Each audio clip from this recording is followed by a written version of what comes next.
সুন্দর করে পাথরটা দিয়েছেন। জিবরাইল আলাইহিস সালাম এবার ডাক দিয়ে বলে, আল্লাহ এখন কি করব? আল্লাহ পাক রব্বুল আলামিন ডাক দিয়ে বলে, জিবরাইল রে, বসে থাকার সময় নাই, জলদি যাও। জান্নাত থেকে জান্নাতের দস্তরিতে কইরা ইউসুফকে 3 দিন পর্যন্ত মেহমানদারি করা। কয়দিন পর্যন্ত? 3 দিন পর্যন্ত ইউসুফকে সেই কুয়ার মধ্যে মেহমানদারি করেছে। আল্লাহু আকবার বলেন। ইউসুফকে গভীর কূপে ফেলিয়া যতন, বেহেশতের আহার দিয়ে করিলেন পালন। জালিলু জব্বার আল্লাহ পাক পরওয়ার, কে বুঝিতে পারে মাওলা মহিমা তোমার। সব মহিমা কারা জোরে বলেন। এবার এই ১০ ভাই সন্ধ্যাবেলা একটা ছাগল জবাই কইরা ইউসুফের যে কাপড়গুলো ছিল, এই কাপড়গুলোতে রক্ত বাইরা নিয়ে চলে গেছেন কানতে কানতে বাবা ইয়াকুব আলাইহিস সালামের কাছে। গিয়া ডাক দিয়ে বলে, আব্বু, ইউসুফকে বাঘে খায় ফেলছে। পয়গম্বর ইয়াকুব আলাইহিস সালাম ডাক দিয়ে বলে, আর প্রমাণ কি? বলে, আব্বু, এই যে দেখেন ইউসুফের যে কাপড়, এই কাপড়গুলোতে রক্ত ভরা। বাবা ইয়াকুব আলাইহিস সালাম ডাক দিয়ে বলে, হাই হাই, কি বুদ্ধিমান বাঘ আমার ইউসুফকে খাইলো, অথচ ইউসুফের বাঘের একটা আসুরও, নখের আসুরও সেই কাপড়ের মধ্যে লাগে নাই। ও, আমি এটা বিশ্বাস করি না সন্তানেরা, আমি এটা বিশ্বাস করি না। আমি ইউসুফকে বাঘে খায় ফেলেছে, আমি বিশ্বাস করি না। তবে আমি এই বিচার দুনিয়ার আদালতে দিলে পাবো না, আমি এই বিচার দিলাম আল্লাহর আদালতে। এইদিকে বাবা সংক্ষিপ্ত ঘটনা, অনেক লম্বা ঘটনা, সংক্ষিপ্তভাবে শুনতেছি, কানে দিল লাগাইয়া শোনেন। এইদিকে সেই কুয়ার মধ্যে থেকে 3 দিন পর্যন্ত মেহমানদারি করাইতেছে ইউসুফ আলাইহিস সালামকে। মিশরের বণিক সমিতি, বণিক একজন, সেই মালিক সওদাগর, তিনি সেই সফরের উদ্দেশ্যে আসছেন। 3 দিন পর্যন্ত সফরের উদ্দেশ্যে আসছেন। আসার পথে ডাক দিয়া বলে, এই কাফেলা, আমরা এখানে 3 দিন পর্যন্ত আমরা অবস্থান করব। এখানে খাবারের সমস্যা নেই, তোমরা খাবার উঠায় দাও, পানির ব্যবস্থা আছে, আমাকে একটা রশি আর একটা বালতি দাও, আমি পানি উঠায় নিয়ে আসি কুয়া থেকে। মালিক সওদাগর এবার একটা রশি আর একটা বালতি নিয়ে কুয়ার মধ্যে ছেড়ে দিয়েছেন। 35 হাত যাওয়ার পরে আল্লাহ পাক রব্বুল আলামিন ডাক দিয়া বলে, ও জিবরাইল, আমার ইউসুফ তো ছোট্ট মানুষ, সে তো বোঝে না। ও জিবরাইল, ইউসুফকে সুন্দর করে সেই বালতির মধ্যে উঠায় দাও। আল্লাহু আকবার বলেন। ওই ইউসুফকে যখন বালতির মধ্যে উঠায় দিয়েছে, মালিক সওদাগর টানতেছে, হাই হাই, জনম জনম পানি উঠাইলাম, এত ভারী তো কখনো লাগে নাই। ওই গেলি রে কাফেরা, আমার সাথে একটু সাহায্য কর। কয়েকজন মিলে সেই রশি টানতেছে, এত ভারী উঠতেছে না কেন। যখন কুয়ার মুখে যখন নিয়ে আসছে, রশিটা টাইনা যখন সেই গুহার মুখে যখন নিয়ে আসছে, তখন দেখে বালতিতে তো পানি নাই, মনে হয় যেন আকাশের পূর্ণিমার চাঁদ ঝলমল ঝলমল করতেছে। ইন্নাল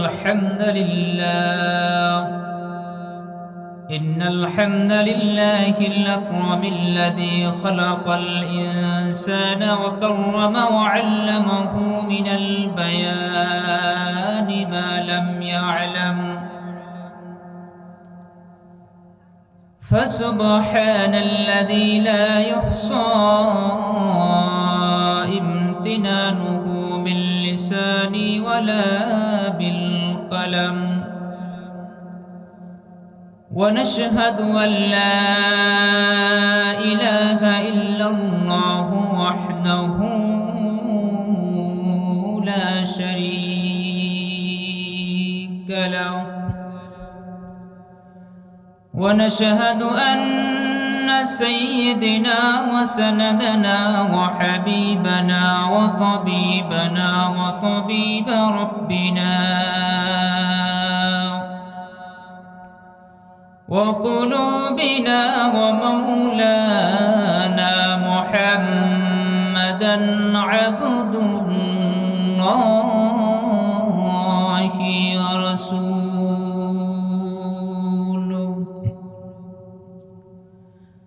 صلى الله تعالى عليه وعلى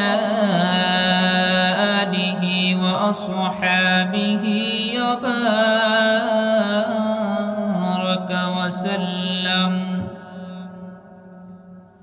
وبارك وسلم تسليما كثيرا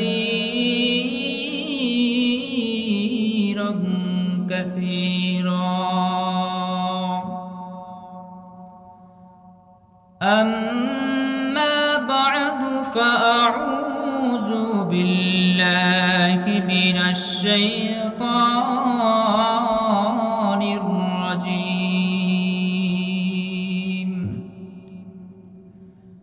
بسم الله الرحمن الرحيم.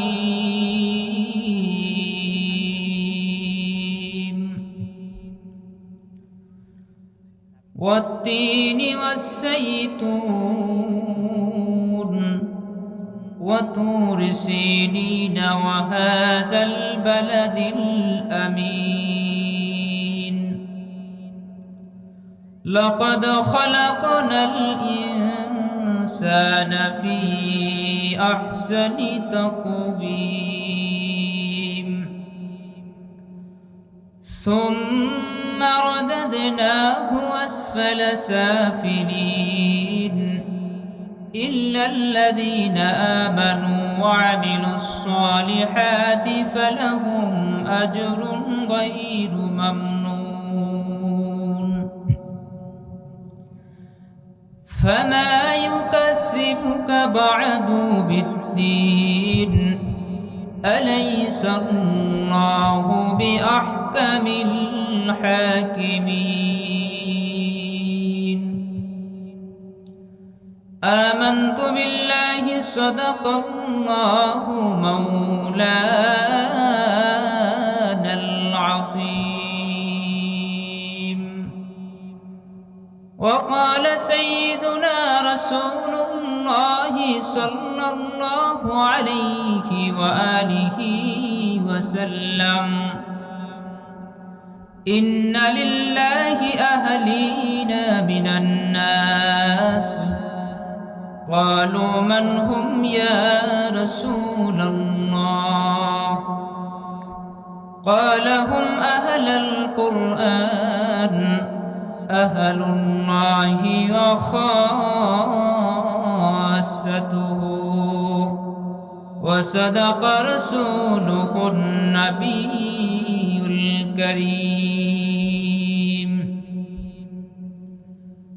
ونحن على ذلك لمن الشاهدين والشاكرين والحمد لله رب العالمين.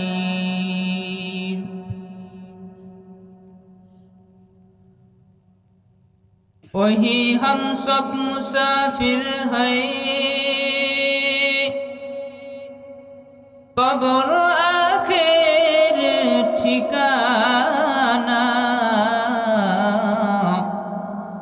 कोई आगे रवाना है, कोई पीछे रवाना। মৃত্যু আসিয়া সচেতন যত অচেতন করিয়া দিল।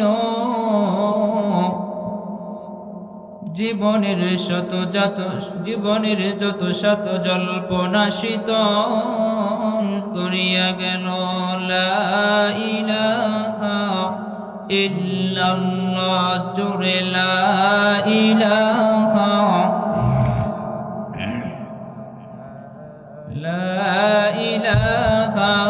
ইল্লাল্লাহ, জোরে লা ইলাহা ইল্লাল্লাহ।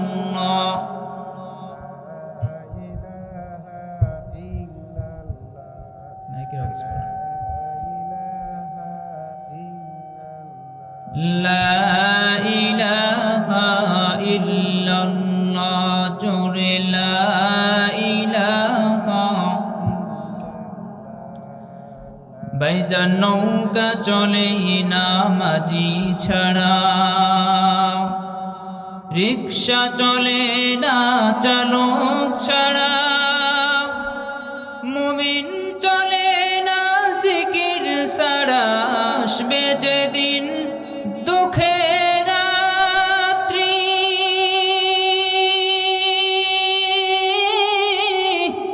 এ নাম হবে সঙ্গের সাথী,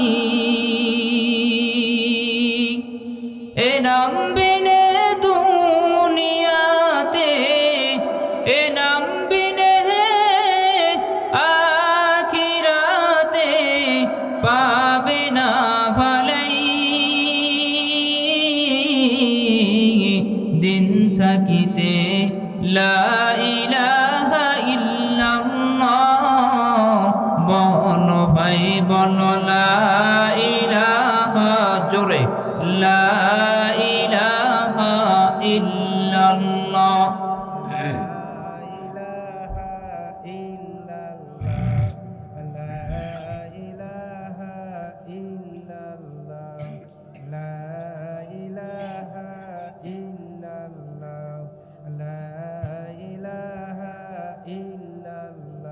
لا إله إلا الله محمد رسول الله।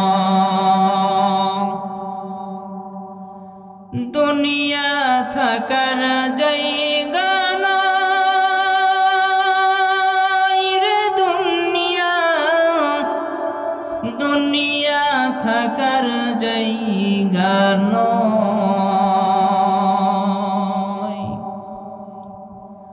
দুনিয়া থাকার জায়গা নয় রে দুনিয়া, দুনিয়া থাকার জায়গা নয়। না ফিরার দেশে যাইবা একদিন ফেসে, না ফিরার দেশে যাইবা একদিন ফেসে, আর তো ফিরা যাইবা না রে দুনিয়া, দুনিয়া থাকার জায়গা না, দুনিয়া থাকার জায়গা না রে দুনিয়া, দুনিয়া থাকার জায়গা নয়। নাকের কাছে জীবন তোমার, মরণ ঘাড়ের পিছে, নাকের কাছে জীবন তোমার, মরণ ঘাড়ের পিছে। পরাণ পাখি দিলে ফাঁকি সবই তোমার মিছে, চোখ মুজিলে একবার তুমি, হাইরে চোখ মুজিলে একবার আর তো ফিরা যাইবা না, দুনিয়া থাকার জায়গা না। না ফিরার দেশে যাইবা একদিন ফেসে, না ফিরার দেশে যাইবা একদিন ফেসে, আর তো ফিরা যাইবা না রে দুনিয়া, দুনিয়া থাকার জায়গা না, দুনিয়া থাকার জায়গা নয় রে দুনিয়া, দুনিয়া থাকার জায়গা নয়। আলহামদুলিল্লাহ।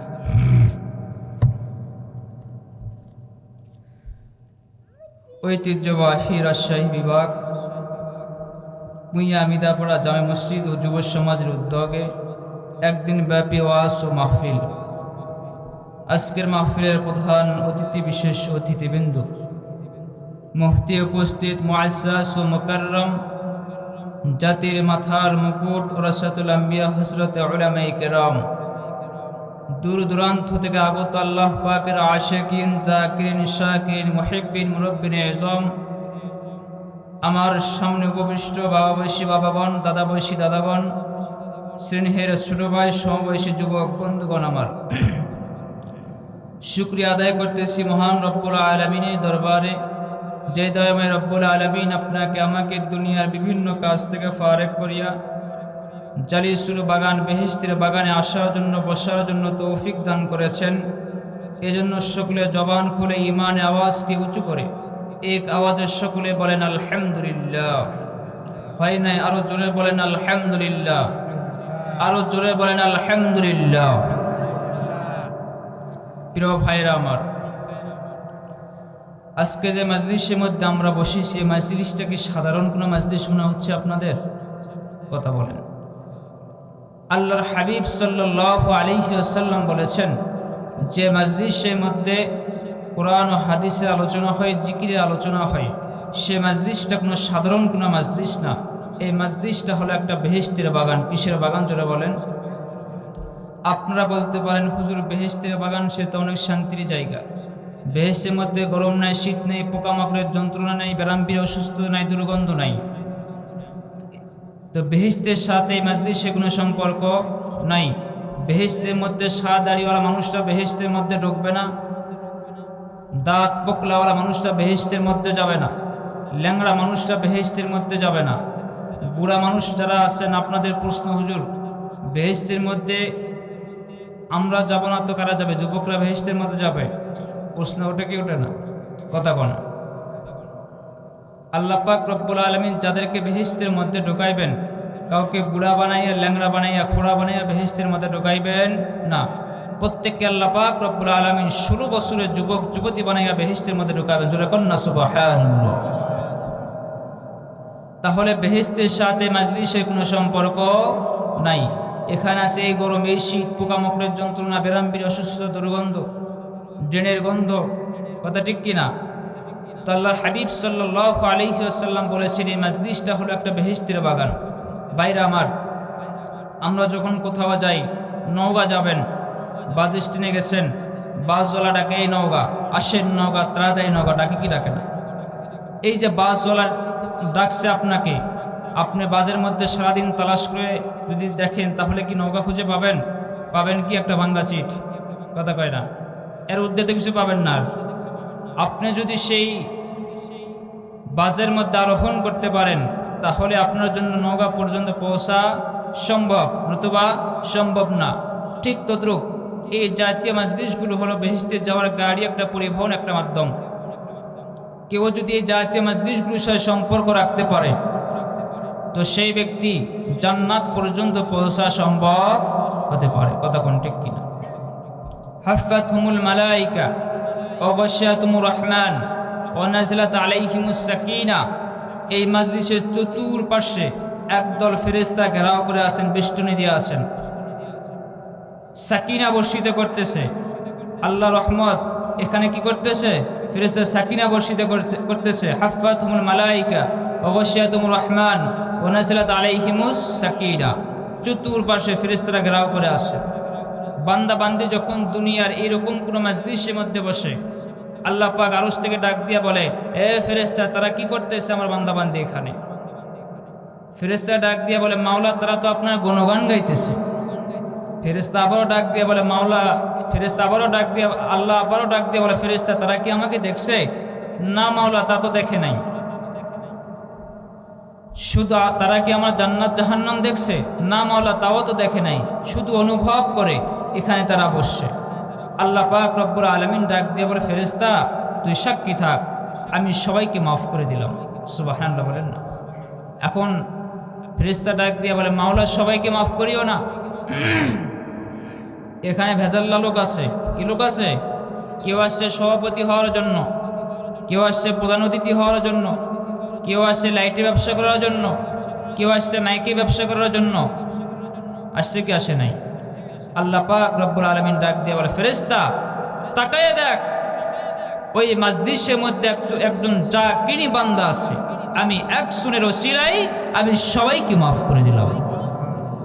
তাকায় দেখ পর্দার আড়ালে আমার একজন জাকিনী বান্দি আছে, আমি একজনের ওসিলাই আমি আল্লাহ সবাইকে মাফ করে দিলাম। জোরে কন্যা সুবহানাল্লাহ। তাহলে মাজলিসের মধ্যে বসলে সওয়াব হবে না গুনাহ হবে? এখনো যা রাস্তাঘাট দোকানপাট অযথা সময়গুলোকে নষ্ট করতেছে, তারা কি সওয়াব কামাই করতেছে না গুনাহ কামাই করতেছে? বাপ বাসা থেকে টাকা নিয়ে আসছে, হুজুরের মাহফিলে যাব ওয়াজ শুনতে, অমুক হুজুরে অমুক জায়গায় মাহফিল হচ্ছে, মাহফিল শুনতে যাব, আম্মু টাকা দাও, 100 টাকা 200 টাকা 500 টাকা নিয়ে আসছে। আনার পরে দেখেন সেই যুবক, সেই হতভাগা কপাল পোড়া মুসলমান রাস্তাঘাট দোকানপাট সময়গুলোকে নষ্ট করতেছে। কথা কোন ঠিক কিনা? আসছে কি জন্য? ওয়াজ শোনার জন্য। ওয়াজের নামে কি চলতেছে? ওখানে একরকম সার্কাস চলতেছে। কথা ঠিক কিনা? আল্লাহ আমাদের সবাইকে বোঝার তৌফিক দান করে, সকলে বলেন আমিন। এই মাজলিসের মধ্যে বসলে কত সওয়াব জানেন? এই মাজলিসের শুরু থেকে নিয়ে শেষ পর্যন্ত কেউ যদি কোনো বান্দা খালেস নিয়তে এখানে বসে কোরআন হাদিস থেকে নেক সূরাতে এখানে বসে যদি ওয়াজ শুনে, আল্লাহ পাক রব্বুল আলামিন তার আমলনামায় কমপক্ষে 50 লক্ষ নেকি দান করবেন। যেরকম না সুবহানাল্লাহ। আমরা 50 লক্ষ নেকি নিয়ে বাসায় যাব না নিয়ে চলে যাব? থাকবেন ইনশাআল্লাহ? থাকবেন তো ইনশাআল্লাহ? নারায়ে তাকবীর। আল্লাহ কবুল করুন। সকলে বলেন, জবান খুলে বলেন আমিন। তো প্রিয় ভাইরা আমার, ভূমিকায় সময় নষ্ট করব না। আমি আপনাদের সামনে একটি আয়াতে কারিমা তেলাওয়াত করেছি, আমার কথাগুলো বুঝবেন। মহাগ্রন্থ আল কোরআনুল কারিমের 114টি সূরার মধ্যে উল্লেখযোগ্য একটি সূরা আমি আপনাদের সামনে তেলাওয়াত করেছি। আল্লাহ বলেন, আল্লাহ এই সূরার প্রথমে 2টা ফলের কসম খেয়েছেন। কিসের কসম খেয়েছেন? কথা বলবেন। কথা যদি না বলেন তাহলে আমার মুখ থেকে আওয়াজ বের হবে না, কথা বলতে হবে। কয়টা কসম খেয়েছেন? আওয়াজের মধ্যে কেন? প্রথমে কয়টা কসম খেয়েছেন? 2টা ফলের কসম খেয়েছেন। আল্লাহ বলেন তিন ফলের কসম খেয়েছেন। 2 নম্বর জাইতুনের কসম খেয়েছেন। এরপরে 2টা কসম খেয়েছেন, 2টা স্থানে কসম খেয়েছেন, দামি স্থানে কসম খেয়েছেন, পবিত্র স্থানে কসম খেয়েছেন। আল্লাহ বলেন ওয়াতুর সিনিন, তুর পাহাড়ের কসম, ওয়াহাজাল বালাদিল আমিন, মক্কা নগরীর কসম। এই চারটা কসমকে আল্লাহ পাক রব্বুল আলামিন একটা বিষয়কে স্পষ্ট করেছেন।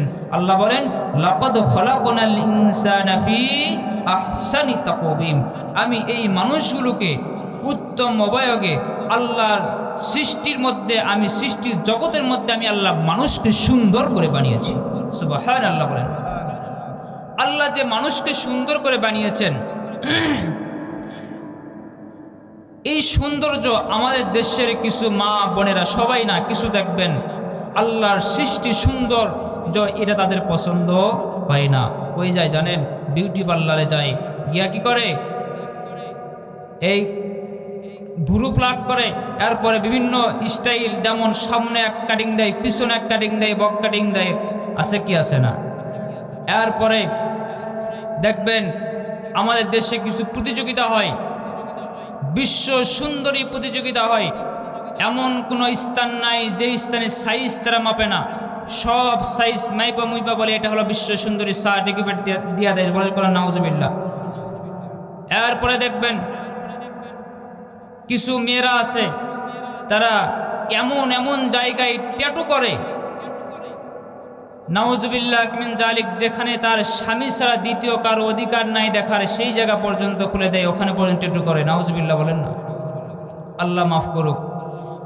শুধু মেয়েরাই না, কিছু আমাদের দেশের কিছু পুরুষরা আছে, তারা দেখবেন এমন স্টাইলে চুল কাটতেছে বর্তমান জামানায়, বোঝা যায় না দেখে সে মানুষ নাকি জানোয়ার। আছে কি আছে না? চুল কাটতেছে, কি কাটিং জানেন? Horse cutting. একটা কাটিং বের হয়েছে ইদানিং, খুব চলতেছে হর্স কাটিং। কি কাটিং? হর্স মানে কি? ঘোড়ার কাটিং দিতেছে। কেউ আবার নেইমার স্টাইলে চুল কাটতেছে, কেউ আবার রোনালদো, কেউ আবার শাকিব খান মডেল মানতেছে। আছে কি না? আবার কেউ আবার হিরো আলমকেও মডেল মানতেছে। কথা কোন ঠিক কিনা?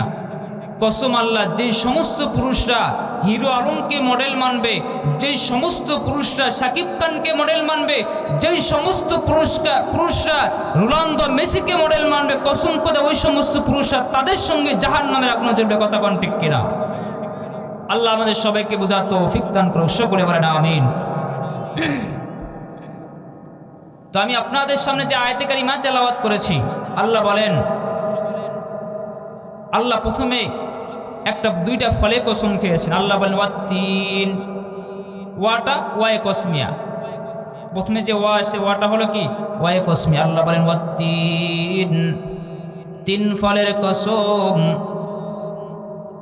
আমাদের দেশের জাতীয় ফলের নাম কি বলেন তো? মনোযোগ দেন। আর জান্নাতের জাতীয় ফলের নাম কি আপনারা জানেন? তিন ফল। কি ফল? এই বাবা,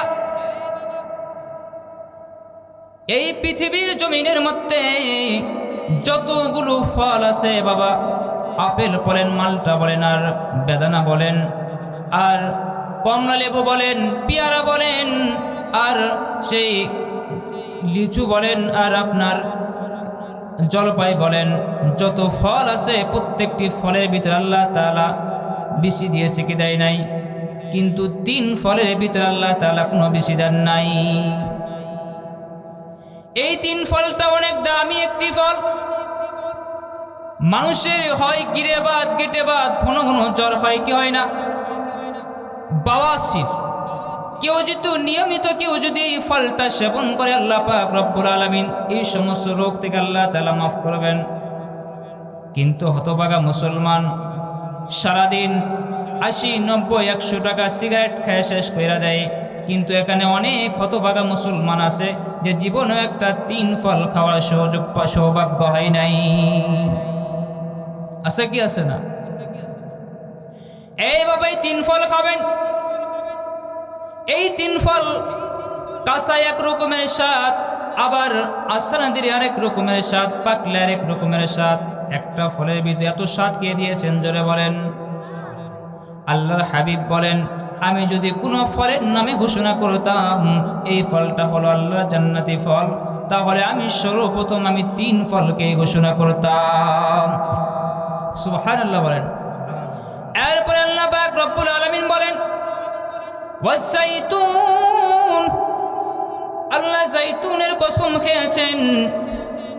এই বাবা, যেই সমস্ত ফল থেকে লিকুইড জাতীয় দ্রব্য বের হয়, যেমন সরিষা থেকে তেল বের হয়, ভান্না থেকে তেল বের হয়, তিল থেকে তেল বের হয়, কালোজিরা থেকে তেল বের হয়, যেই সমস্ত ফল থেকে তেল বের হয়, এর মধ্যে আল্লাহ পাক রব্বুল আলামিন একটা ফলের কসম খেয়েছেন। আল্লাহ বলেন ওয়াতুর সিনি, আল্লাহ বলেন ওয়াসাইতুন, জাইতুন ফলের কসম। এই বাবা, এই পৃথিবীর জমিনের মধ্যে পেট্রোল বলেন আর অকটেন বলেন আর কেরোসিন বলেন আর ডিজেল বলেন, সয়াবিন বলেন আর সরিষা বলেন, যত তেল আল্লাহ পাক দিয়েছেন, প্রত্যেক সব তেল থেকে আল্লাহ পাক রব্বুল আলামিন যেই ফলটা দামি করে বানিয়েছেন, সেই ফলের নাম হলো জাইতুনের তেল। ইংলিশ থেকে বলা হয় অলিভ অয়েল, আর আরবি থেকে বলা হয় জাইতুন। এইভাবে এই ফলটি কাঁচা এক রকমের স্বাদ, আবার পাকলে আরেক রকমের স্বাদ, আবার আসাতে আরেক রকমের স্বাদ দিয়েছেন আল্লাহ পাক। এই বাবা, এই ফলটাই শুধু দামি না, এই তেলটাই শুধু দামি না। এই তেলটা আপনি বাজারে কিনতে যাবেন, ছোট্ট একটা শিশির দাম নেবে 400-500 টাকা দাম। এত দামি তেল বানিয়েছেন।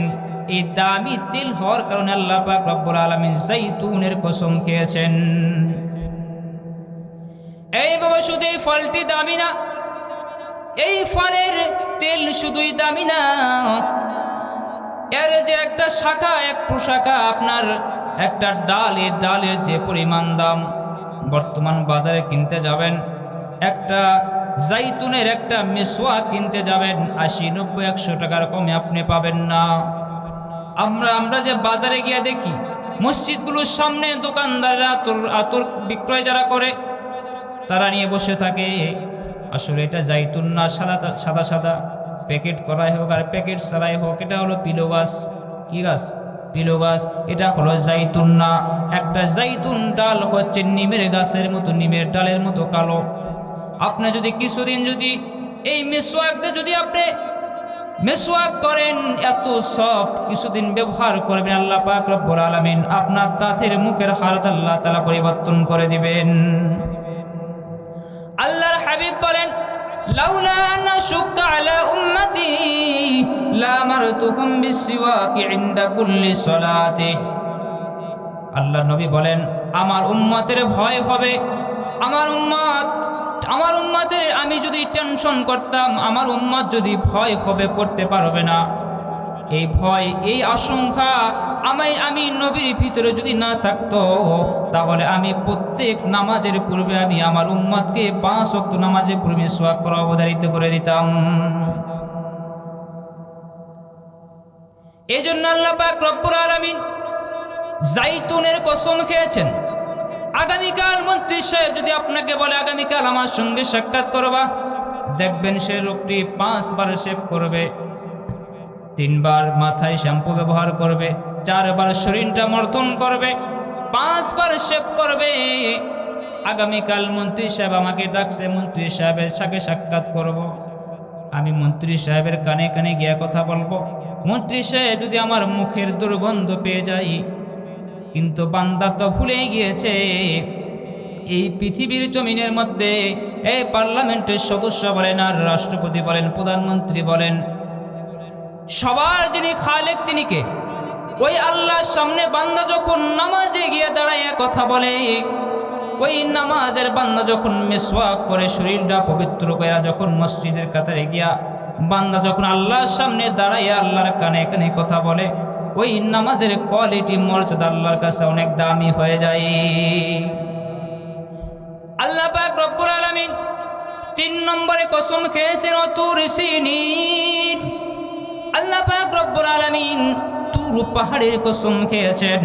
রে বান্দা, এই পৃথিবীর জমিনের মধ্যে আল্লাহ পাক রব্বুল আলামিন হিমালয় পর্বতের কসম খান নাই, আল্লাহ পাক রব্বুল আলামিন সূর্য পাহাড়ের কসম খান নাই, আল্লাহ পাক রব্বুল আলামিন একটা পর্বতের কসম খেয়েছেন। আল্লাহ বলেন তুর সিনিন, তুর পাহাড়ের কসম। এই বাবা, কেন এই তুর পাহাড় এত দামি হবে না? আল্লাহর পয়গম্বর মূসা কালিমুল্লাহ, আল্লাহ পাক রব্বুল আলামিন তুর পাহাড়ে দাঁড়াই আল্লাহ পাক মূসা কালিমুল্লাহর উপরে আল্লাহ তাওরাত নামক কিতাবটি নাজিল করেছিলেন। সুবহানাল্লাহ। কোন এই বাবা, কেন এই দামি হবে না এই তুর পাহাড়? এই তুর পাহাড়ে দাঁড়াইয়া আরশে আজিমের মালিক আল্লাহ মূসা কালিমুল্লাহর উপরে, মূসা কালিমুল্লাহর সাথে আল্লাহ পাক রব্বুল আলামিন ৩,৫০০ বার কথা বলেছেন। কয় হাজার বার? 1 বার নয়, 2 বার নয়। আল্লাহ পাক রব্বুল আলামিন মূসা কালিমুল্লাহর সাথে তুর পাহাড়ে দাঁড়াইয়া ৩,৫০০ বার কথা বলেছেন। এই বাবা, কেন দামি হবে না এই তুর পাহাড়? আল্লাহর পয়গম্বর মূসা কালিমুল্লাহ আল্লাহ পাক রব্বুল আলামিনের কাছে দোয়া করলেন, ক্বালা রব্বি আরনি আনজুর ইলাইকা। আয় আল্লাহ, তোমাকে একটু দেখতে চাই। আল্লাহ গো, তোমার সাথে একটু সাক্ষাৎ দাও। মাওলা, তোমার কথা এত সুন্দর, মাওলা না জানি তুমি দেখতে কত সুন্দর। আল্লাহ পাক রব্বুল আলামিন ডাক দিয়ে বলে, ক্বালা লান তারানি।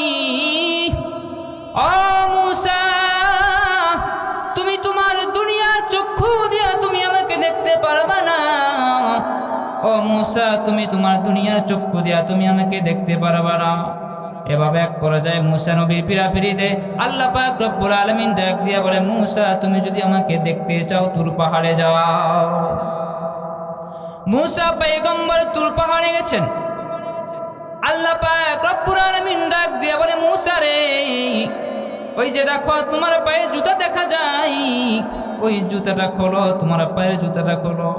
মূসা, তুমি তো অনেক দামি একটা স্থানে দাঁড়ায় আছো। মূসা পয়গম্বর নিজের পায়ের জুতাটা খুলে ফেললেন। আল্লাহ পাক রব্বুল আলামিন ওই তুর পাহাড়ে আল্লাহ পাক রব্বুল আলামিন আল্লাহ নূরের তাজাল্লিটা একটু ঢেলে দিয়েছিলেন। কি পরিমাণ দিয়েছিলেন?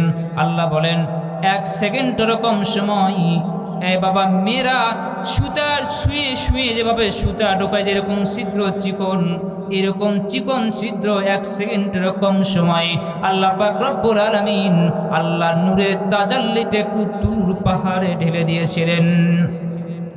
আল্লাহর কালাম বলে ফালাম্মা তাজাল্লা রাব্বুহু লিল জাবাল, এ বাবা জাবাল মানে তুর পাহাড়। ফালাম্মা তাজাল্লা রাব্বুহু লিল জাবাল জাআলাহু দাক্কা ওয়া খাররা মূসা সাঈকা। আল্লাহ নূরের তাজাল্লিটা যখন তুর পাহাড়ে আল্লাহ পাক রব্বুল আলামিন ঢেলে দিয়েছিলেন, সঙ্গে সঙ্গে সেই তুর পাহাড়টা ভেঙে চুরে তছনছ হয়ে গেছে। আল্লাহর পয়গম্বর মূসা কালিমুল্লাহ সেখানে বেহুশ হয়ে পড়ে গেছেন।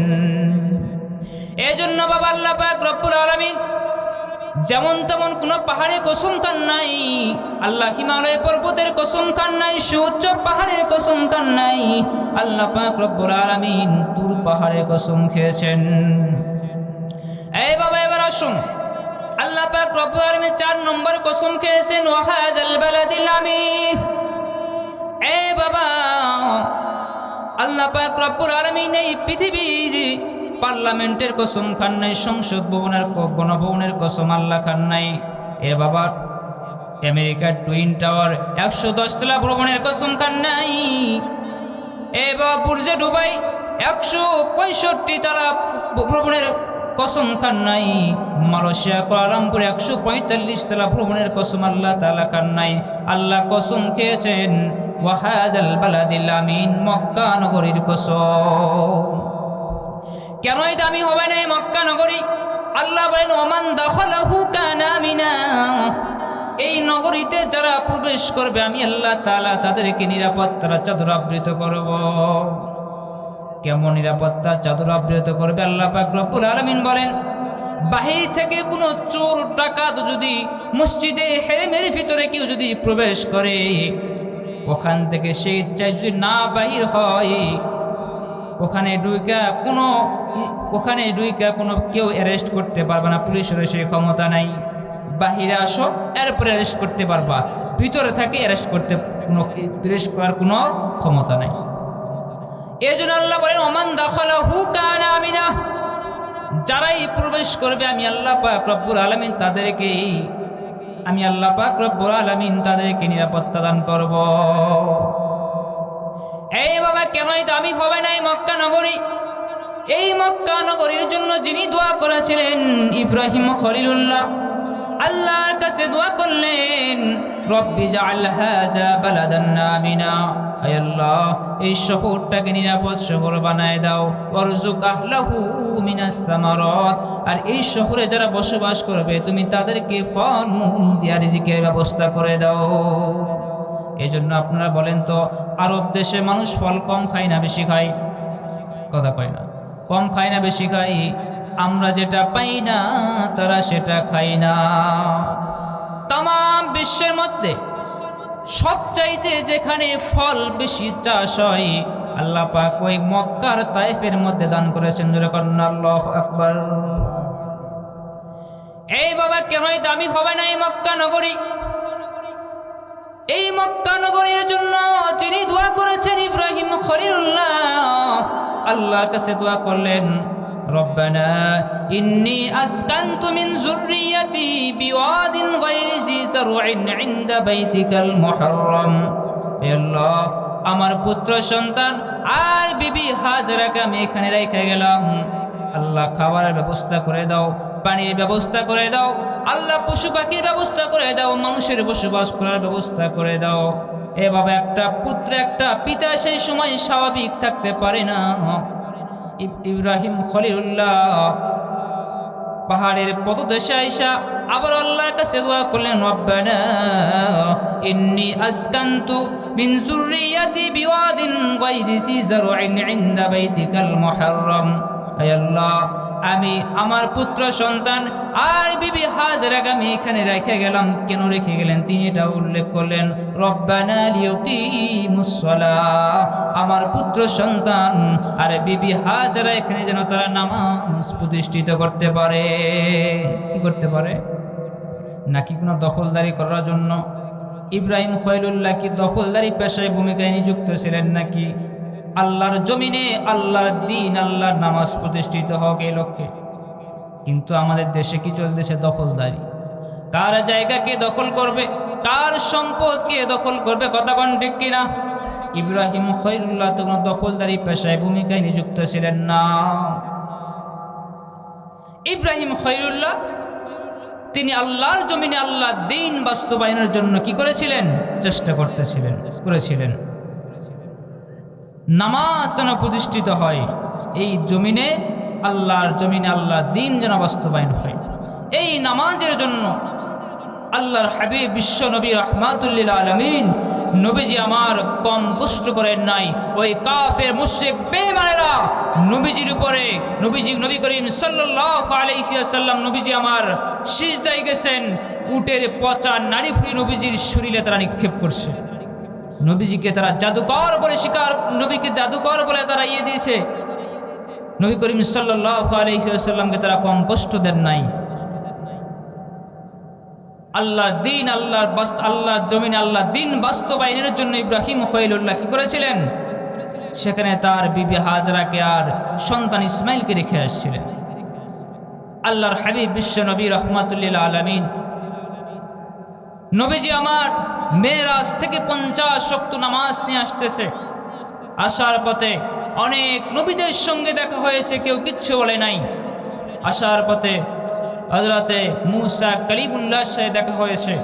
মুসা কালিমুল্লাহ ডাক দিয়ে বলে, মুহাম্মদ উম্মতের জন্য কি নিয়ে আসছেন? বলে 50 ওয়াক্ত নামাজ নিয়ে আসছি। বলে হবে না, আপনি আল্লাহর কাছে যান। আবার 50 ওয়াক্ত নামাজ আপনার উম্মতরা পড়তে পারবে না।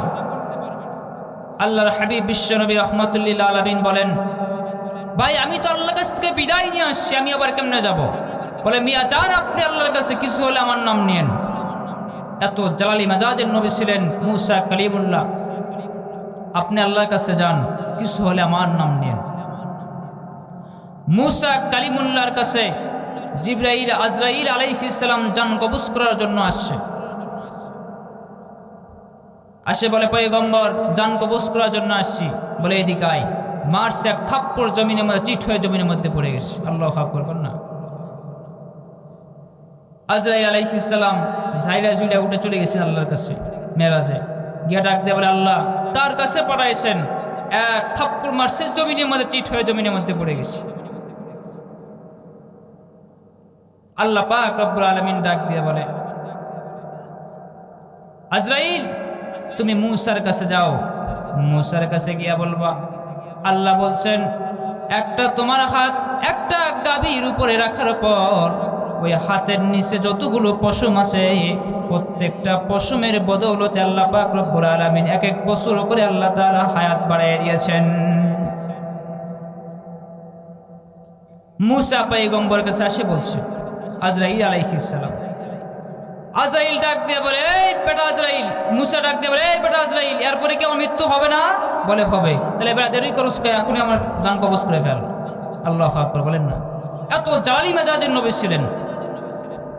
মুসা পয়গম্বর ডাক দিয়ে বলে, মুহাম্মদ আপনি আল্লাহর কাছে যান, কিছু হলে আমার নাম নেন। মুসা পয়গম্বর চলে গেছেন মুহাম্মদ আল্লাহর কাছে গেছেন। গিয়া ডাক দিয়া বলে, আল্লাহ মুসা পাঠাইছে। আল্লাহ পাক রব্বুল আলামিন ডাক দিয়া বলে, মুসা। আল্লাহ পাক রব্বুল আলামিন ডাক দিয়া বলে, মুহাম্মদ কেন পাঠাইছে, কেন আসছেন? আর বলতে হবে না, সব দেখছি, সব শুনছি। ঠিক আছে, নামাজ কমায় দিলাম, যাও 5 ওয়াক্ত নামাজ কমায় দিলাম। মুহাম্মদ সাল্লাল্লাহু আলাইহি ওয়াসাল্লাম 5 ওয়াক্ত নামাজ নিয়ে চলে আসছেন। আসার পথে আবার মুসার সাথে দেখা 5ম আসমানে। মুহাম্মদ কয় ওয়াক্ত নামাজ কমায় নিয়ে আসছেন? বলে 5 ওয়াক্ত কমায় নিয়ে আসছি। দূর, আপনি আল্লাহর কাছে আবার যান। তাদের ভাষায় কথা বলতেছে, আপনি আল্লাহর কাছে যান, 5 ওয়াক্ত হবে না, আরো নামাজ কমায় নিয়ে আসেন। ভাই আপনি আমার চেয়ে বড় নবী হইতে পারেন, কিন্তু আপনার উম্মতের দাস আমার জানা আছে। আল্লাহু আকবার বলেন না। এই বাবা, এইভাবে একবার দুইবার করে ৯ বার আল্লাহর কাছে গেছেন, নামাজ কমায় নিয়ে আসছেন। শেষবারে আল্লাহ পাক রব্বুল আলামিন ডাক দিয়ে বলে, মুহাম্মদ, নামাজ 50 ওয়াক্ত নয়, নামাজ 40 ওয়াক্ত নয়, নামাজ 30 ওয়াক্ত নয়, নামাজ 20 ওয়াক্ত নয়, তোমার উম্মতরা যদি 5 ওয়াক্ত নামাজ যদি সালাতে সেজদা আদায় করতে পারে, তাহলে আমি আল্লাহ পাক রব্বুল আলামিন তোমার উম্মতকে 50 ওয়াক্ত নামাজের সওয়াব দান করব। সুবহানাল্লাহ।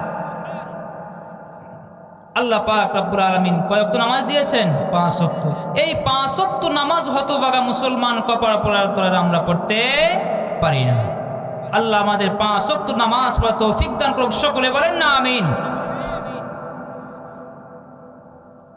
আল্লাহ তাআলা কয়টা কসম খেয়েছেন? 4টা। 1 নম্বরে কসম খেয়েছেন 3 ফলের কসম, 2 নম্বরে জাইতুন ফলের কসম, 3 নম্বরে তুর সিনিন তুর পাহাড়ের কসম, ওয়াহাজাল বালাদিল আমিন মক্কা নগরীর কসম। এই 4টা কসমকে আল্লাহ তাআলা একটা বিষয়কে স্পষ্ট করেছেন। আল্লাহ বলেন, লাকাদ খালাকনাল ইনসানা ফি আহসানি তাকওয়িম। আমি আল্লাহ এই মানুষগুলোকে উত্তম অবয়বে আল্লাহর সৃষ্টি জগতের মধ্যে আমি আল্লাহ মানুষকে সুন্দর করে বানিয়েছি। আল্লাহু আকবার বলেন। মানুষ যে সুন্দর, এতে কি সন্দেহ আছে আপনাদের? কথা কোন সন্দেহ আছে? আচ্ছা, এখন আপনাদের প্রশ্ন থাকতে পারে, হুজুর আপনাদের সব জায়গায় ওয়াজ করে বেড়ান যে মানুষ যে সুন্দর, এখন পুরুষরা সুন্দর বেশি নাকি নারীরা বেশি সুন্দর? আসে না? এরকম প্রশ্ন আসে কি আসে না? এখন কিছু পুরুষকে জিজ্ঞেস করবেন, তারা বলবে কারা বেশি সুন্দর? বলবে নারীরা বেশি সুন্দর। আবার যদি নারীদেরকে জিজ্ঞেস করা হয় কারা বেশি সুন্দর, বলে পুরুষরা বেশি সুন্দর। আল্লাহ রাব্বুল আলামিন পুরুষদের গঠন একরকম দিয়েছেন, নারীদের গঠন কি দিয়েছেন? আরেক রকম দিয়েছেন। আল্লাহ পাক রব্বুল আলামিন পুরুষের প্রতি নারীদের আকর্ষণ দান করেছেন, নারীর প্রতি পুরুষের আকর্ষণ দান করেছেন। এক জিন্স আরেক জিন্সের প্রতি কি করেছেন? আকর্ষণ দান করেছেন। এই জন্য আল্লাহ পাক রব্বুল আলামিন কি বলেছেন? লাকাদ খালাকনাল ইনসানা ফি আহসানি তাকওয়িম। আমি আল্লাহ মানুষগুলোকে উত্তম অবয়বে আল্লাহর গঠন সৃষ্টি জগতের মধ্যে মানুষকে সুন্দর করে বানিয়েছে। আচ্ছা, আপনারা বিচার করেন, আপনারা বলেন তো, মুরগ আর মুরগি আছে না? বলেন, এই মুরগ আর মুরগির মধ্যে বলেন আপনারা, মাথার মুকুটের দিক দিয়ে, ঝলকের দিক দিয়ে, পিছনের লেজের দিক দিয়ে কে বেশি সুন্দর, মুরগ না মুরগি? মাশাআল্লাহ। কারা বেশি সুন্দর? মুরগ বেশি সুন্দর। এখন এই মুরগটাকে যদি বলা হয়, এই মুরগটাকে আপনার সার্জারি ক্লিনিকে গিয়া অথবা আপনার ব্লেড দিয়া যদি বলা হয়, এই বেটা মুরগ, তোর মাথার আজমুকুট কাট, পিছনের লোমগুলো কাইটে ফেল, সব লোম মাথার মুকুট যদি সব চাইছে ফেলা হয়, তাহলে কি আর সেই মুরগ কি আর মুরগ থাকে? মুরগ কার মতো হয়ে যায়? কসম আল্লাহ, যেই সমস্ত পুরুষরা, পুরুষের রাস মুকুট হচ্ছে এই দাড়িতে, যেই সমস্ত পুরুষরা দাড়ি কাটে, মুরগকে যেমন দেখলে তার রাস মুকুট পিছনে লোম কাটলে যেমন দেখতে ভালো লাগে না, ঠিক যেই সমস্ত পুরুষরা এই রাস মুকুট কাইটে ফেলে, সেই সমস্ত পুরুষদেরকে দেখতেও ভালো লাগে না। কথা কোন ঠিক কিনা? আরো জোরে কন না ঠিক? এখন আসুন, এই মুরগি আবার কত সুন্দর। এই মুরগিটাকে যদি আবার সার্জারি ক্লিনিকে গিয়া অথবা ব্লেড দিয়া যদি তার সামনে থেকে পিছনে সব চাইচে দেওয়া হয়, তাহলে মুরগি আর মুরগি থাকে, মুরগি কার মতো হয়ে যায়? বানরের মতো হয়ে যায়। কসম আল্লাহ, যে সমস্ত নারীরা মাথার চুলকে কাইটা সাইটা বক কাটিং দেয়, ব্রু ফ্লাগ করে, ট্যাটু লাগায়, কসম আল্লাহ, ওই সমস্ত পুরুষরা, ওই সমস্ত নারীরা যেমন তার পুরা শরীরে লোম কাটলে চাচতে যেমন দেখতে বানরের মতো লাগে, ওই নারীদেরকে দেখতেও ওই মুরগি মার্কা বানরের মতো দেখা যায়। কথা কোন ঠিক কিনা? আল্লাহ আমাদের সবাইকে বুঝার তৌফিক দান করুক, সকলে বলেন আমিন। এই বাবা, এই জন্য আল্লাহ পাক রব্বুল আলামিন মানুষের সৌন্দর্য মানুষের সৌন্দর্যের বয়ান করতে গিয়ে আল্লামা ইমাম রব্বানী মাহবুবে সুবহানী আল্লামা কুরতুবী রহমাতুল্লাহি আলাই তার কুরতুবী কিতাবের মধ্যে এক চমৎকার মজাদার ঘটনা লিখেছেন। এক আল্লাহর বান্দা, নাম হলো ঈসা ইবনে মূসা আল হাশেমি রহিমাহুল্লাহ। কি নাম? ঈসা ইবনে মূসা আল হাশেমি রহিমাহুল্লাহ। স্ত্রীকে অনেক মহব্বত করে, ভালোবাসে। আচ্ছা বলেন তো, স্ত্রীকে মহব্বত করলে কি গুনাহ হবে? কথা কয় না। আমাদের দেশের কিছু মানুষরা দেখা যায় যে স্ত্রীকে বিবাহ করে আনে, স্ত্রীকে এমনভাবে খাইটা নেয়, মনে হয় না দেখে ওর কাজে বাড়ি ভুয়া নাকি ও তার স্ত্রী। আসে না এরকম? ভাই, স্ত্রীকে ভালোবাসবেন। স্ত্রী তো হলো ভালোবাসার জিনিস। মাকে তার মার ভালোবাসা যতটুকু অধিকার, তার অধিকার কি করতে, হক আদায় করতে হবে। স্ত্রী যতটুকু হক, তার হক আদায় করতে হবে। বাবাকে যার বাবার যতটুকু ভালোবাসার হক, তার ততটুকু কি করতে হবে, আদায় করতে হবে। স্ত্রীকে ভালোবাসেন, মহব্বত করবেন। স্ত্রীকে যদি আপনি ভালো না বাসেন, তাহলে এই ভালোবাসা ঢুকাই তো রাস্তায় যাবে। কথা কোন ঠিক কিনা? স্ত্রীকে ভালোবাসবেন। বাহির থেকে গেছেন, বাসায় ঢুকছেন, ঢোকার পরে স্ত্রীকে বলবেন, মাশাআল্লাহ বিবি, তুমি যে ড্রেসটা পরেছো, এই ড্রেসটা তোমাকে অনেক চমৎকার লাগতেছে দেখে। দেখবেন ও বিবি একটু আপনার চোখের আড়ালে গিয়ে কি করবে, একটু শরীরটা একটু ঝাঁকি দিবে, কাপড়টা নাড়াচাড়া দিয়ে বলবে, আসলে আমি সুন্দর নাকি? আমার স্বামী যে বললো আমি সুন্দর, আসলে কি আমি সুন্দর? ভাই, তারাও তো চাই আমার স্বামী আমাকে ভালো বলুক, আমাকে ভালোবাসুক, আমাকে সুন্দর বলুক। কথা কোন ঠিক কিনা? আর যদি খাবার টেবিলে বসে বসে যদি বলেন, বিবি যে রান্না করেছ চাইনিজ ফেল, দেখবেন পরের দিন আরো 2টা আইটেম বাড়ায় দিবে। বাড়বে কি বাড়বে না? মাশাআল্লাহ বিবি যে রান্না করেছ চাইনিজ ফেল, মন চাইতেছে তোমার 2টা আঙ্গুল চাইটে চাইটে গায়ে ফেলি। দেখবেন স্ত্রী অনেক খুশি হবে, ভালো খুশি হবে। পরের দিন আরো 2টা আইটেম বাড়ায় দিবে, বলে আমার স্বামী আমার খাবারের প্রশংসা করছে, আজকে আমার স্বামীর জন্য একটু তিলে ভর্তা করে দেই, একটু বাদামে ভর্তা করে দেই। কথা ঠিক কিনা? আর যদি বলেন কি রান্না করছো এটা, পাশের বাড়ির ঝোলটু মায়ের রান্নাই তো অনেক সুন্দর, লবণ নাই, ঝাল নাই, এটা নেই ওইটা নাই, পরের দিনই খাবার আইটেম বাড়বে না কমবে? কমবে। আর যদি প্রশংসা করেন তাহলে বাড়বে। কথা কোন ঠিক কিনা? আল্লাহ আমাদের সবাইকে বোঝার তৌফিক দান করুক। মাঝে মাঝে স্ত্রীকে গিয়া গোলাপ ফুল নিয়ে যাবেন, গিয়া বলবেন আই লাভ ইউ। কি বলবেন? বললে গুনাহ হবে ভাই? হবে? হবে না। আপনি যদি সারা রাত্রবেলা, যদি সারা রাত ধরে যদি বিবির সাথে আপনি মোবাইলে এমবি ফুরাইয়া, চার্জ ফুরাইয়া, টাকা ফুরাইয়া যদি আপনি কথা বলেন, আল্লাহ পাক রব্বুল আলামিন তাহাজ্জুদ নামাজের সওয়াব দান করবে। আর যদি অন্য বইয়ের সাথে, আরেকজনের বইয়ের সাথে যদি আপনি মোবাইলের চার্জ ফুইরা, এমবি ফুইরা, টাকা ফুইরা যদি কথা বলেন, মরতে দেরি, জাহান্নামে যেতে দেরি নাই। আল্লাহ বুঝার তৌফিক দান করুন, সকলে বলেন আমিন। তো বান্দা, ঈসা ইবনে মূসা আল হাশেমি রহিমাহুল্লাহ, ইমামে রব্বানী মাহবুবে সুবহানী আল্লামা কুরতুবী রহমাতুল্লাহি আলাইহি তার তাফসিরে কুরতুবীর মধ্যে লেখেন, ঈসা ইবনে মূসা আল হাশেমি রহিমাহুল্লাহ তার স্ত্রীকে অনেক মহব্বত করে, ভালোবাসে। রাত্রবেলা স্ত্রীর সাথে শুয়ে আছে, গভীর রাত, আকাশের চন্দ্র দেখতেছে, আর ডাক দিয়া বলে, ও বিবি আমার, ইল্লাম তাকুন আহসানা মিনাল কমারি ফাআনতি তালিকুন সালাসা। ও বিবি আমার, ওই যে দেখো আকাশের চন্দ্র দেখা যায়, ওই চন্দ্র থেকে তুমি যদি সুন্দর না হও, তুমি 3 তালাক। কয় তালাক বলেন তো আপনারা? 3 তালাক দিলে স্ত্রী তাক না তালাক হয়ে যায়? হায় হায় টেনশন, কি করবে? বিবি অনেক বুজুর্গ, ও প্রাণের স্বামী আমার, কি করলেন? আমাকে 3 তালাক দিয়া ফেললেন, আমাকে তো শেষ কইরা দিলেন। টেনশন, সারা রাত ঘুমায় না। বিবি ডাক দিয়া বলে, স্বামী আমার, রুম আলাদা করেন, বিছানা আলাদা করেন, আমার সাথে আপনি শুইতে পারবেন না। সারা রাত স্বামী টেনশন। ঈসা ইবনে মূসা আল হাশেমি রহিমাহুল্লাহ বলল, হায় হায়, আমি একটু চাইলাম একটু আমার স্ত্রীর সাথে একটু প্রেম নিবেদন করার জন্য, বেশি ভালোবাসা দেখাইতে মনে হয় স্ত্রীকে তালাক দিয়া ফেললাম।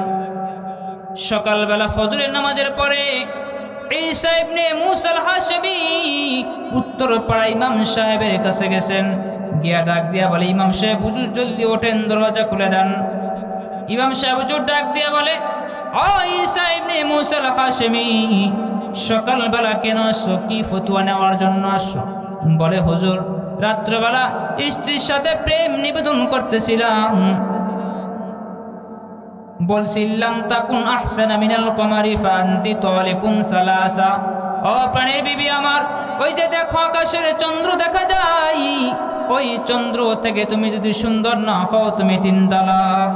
উত্তরপাড়া ইমাম সাহেব ডাক দিয়া বলে, হাই হাই কি করছেন? আপনার বিবি তো সফা হো গিয়া, আর সংসার করে খাওয়া সম্ভব না, আপনার বিবি তালাক হয়ে গেছে। ঈসা ইবনে মূসা আল হাশমি চিন্তা করতেছে, হাই হাই এখন কি করব? আসছে দক্ষিণ পাড়া ইমাম সাহেবের কাছে, আয়সা ডাক দিয়া বলে, ইমাম সাহেব হুজুর জলদি ওঠেন, দরওয়াজা খুলে দেন। এত সকালে বলে কি না কি ফতোয়া নেওয়ার জন্য আসছো? বলে, হুজুর রাত্রবেলা স্ত্রীর সাথে প্রেম নিবেদন করতেছিলাম, বলছিলাম তাকুন আহসানা মিনাল কমারি ফান্তি তালিকুন সালাসা। ও প্রাণের বিবি আমার, ওই যে দেখো আকাশের চন্দ্র দেখা যাইতেছে, ওই চন্দ্র থেকে তুমি যদি সুন্দর না হও তুমি 3 তালাক। ও দক্ষিণ পাড়া ইমাম সাহেব বুঝা কি ফতোয়া দিছে? সংসার করে খাওয়া সম্ভব না। হায় হায় এখন কি করবে? এই বাবা, সেই সময়টা ছিল খলিফা মানসুরের জামানা। খলিফা মানসুর ডাক দিয়া বলে, খলিফা মানসুরের কাছে গেছেন ঈসা ইবনে মূসা আল হাশমি রাহিমাহুল্লাহ, কে ডাক দিয়া বলে, ও খলিফা মানসুর, আপনি তো বাদশাহ, আমি তো বড় বড় আলেমদেরকে চিনি না, মুফতি সাহেবগণদেরকে চিনি না। ও খলিফা মানসুর, আপনি একটু ঐতিহাসিক বড় বড় আলেমদেরকে একটু আপনি ডাকেন। আমি রাত্রবেলা স্ত্রীর সাথে একটু প্রেম নিবেদন করতেছিলাম, স্ত্রীকে বলছিলাম তাকুন আহসানা মিনাল কমারি ফান্তি তালিকুন সালাসা। বিবি আমার, ওই যে আকাশের চন্দ্র দেখা যায়, ওই চন্দ্র থেকে তুমি যদি সুন্দর না হও তুমি 3 তালাক। ও খলিফা মানসুর, আমি তো ঐতিহাসিক বড় বড় আলেমদেরকে চিনি না, আমার ফতোয়াটা নেওয়ার একটু ব্যবস্থা করে দেন। খলিফা মানসুর ডাক দিয়া বলে, ঈসা ইবনে মূসা আল হাশমি, টেনশনের কোনো কারণ নাই, আগামীকাল সকাল 10টায় ঐতিহাসিক ঈদগার ময়দানে আসবা, ওখান থেকে ঘোষণা হবে তোমার স্ত্রী আছে নাকি তালাক হয়ে গেছে। ঈসা ইবনে মূসা আল হাশমি রাহিমাহুল্লাহ সকাল 10টায় ঐতিহাসিক ঈদগার ময়দানে গেছেন, গিয়া ডাক দিয়া বলে, খলিফা মানসুর ডাক দিয়া বলে, ও মুফতি সাহেবগণেরা, এই যে এই লোক তার স্ত্রীকে বলছে তুমি যদি আকাশের চন্দ্র থেকে সুন্দর না হও তুমি 3 তালাক। মুফতি সাহেবগণ আপনারা ফতোয়া যান, ওর বিবি আছে নাকি তালাক হয়ে গেছে।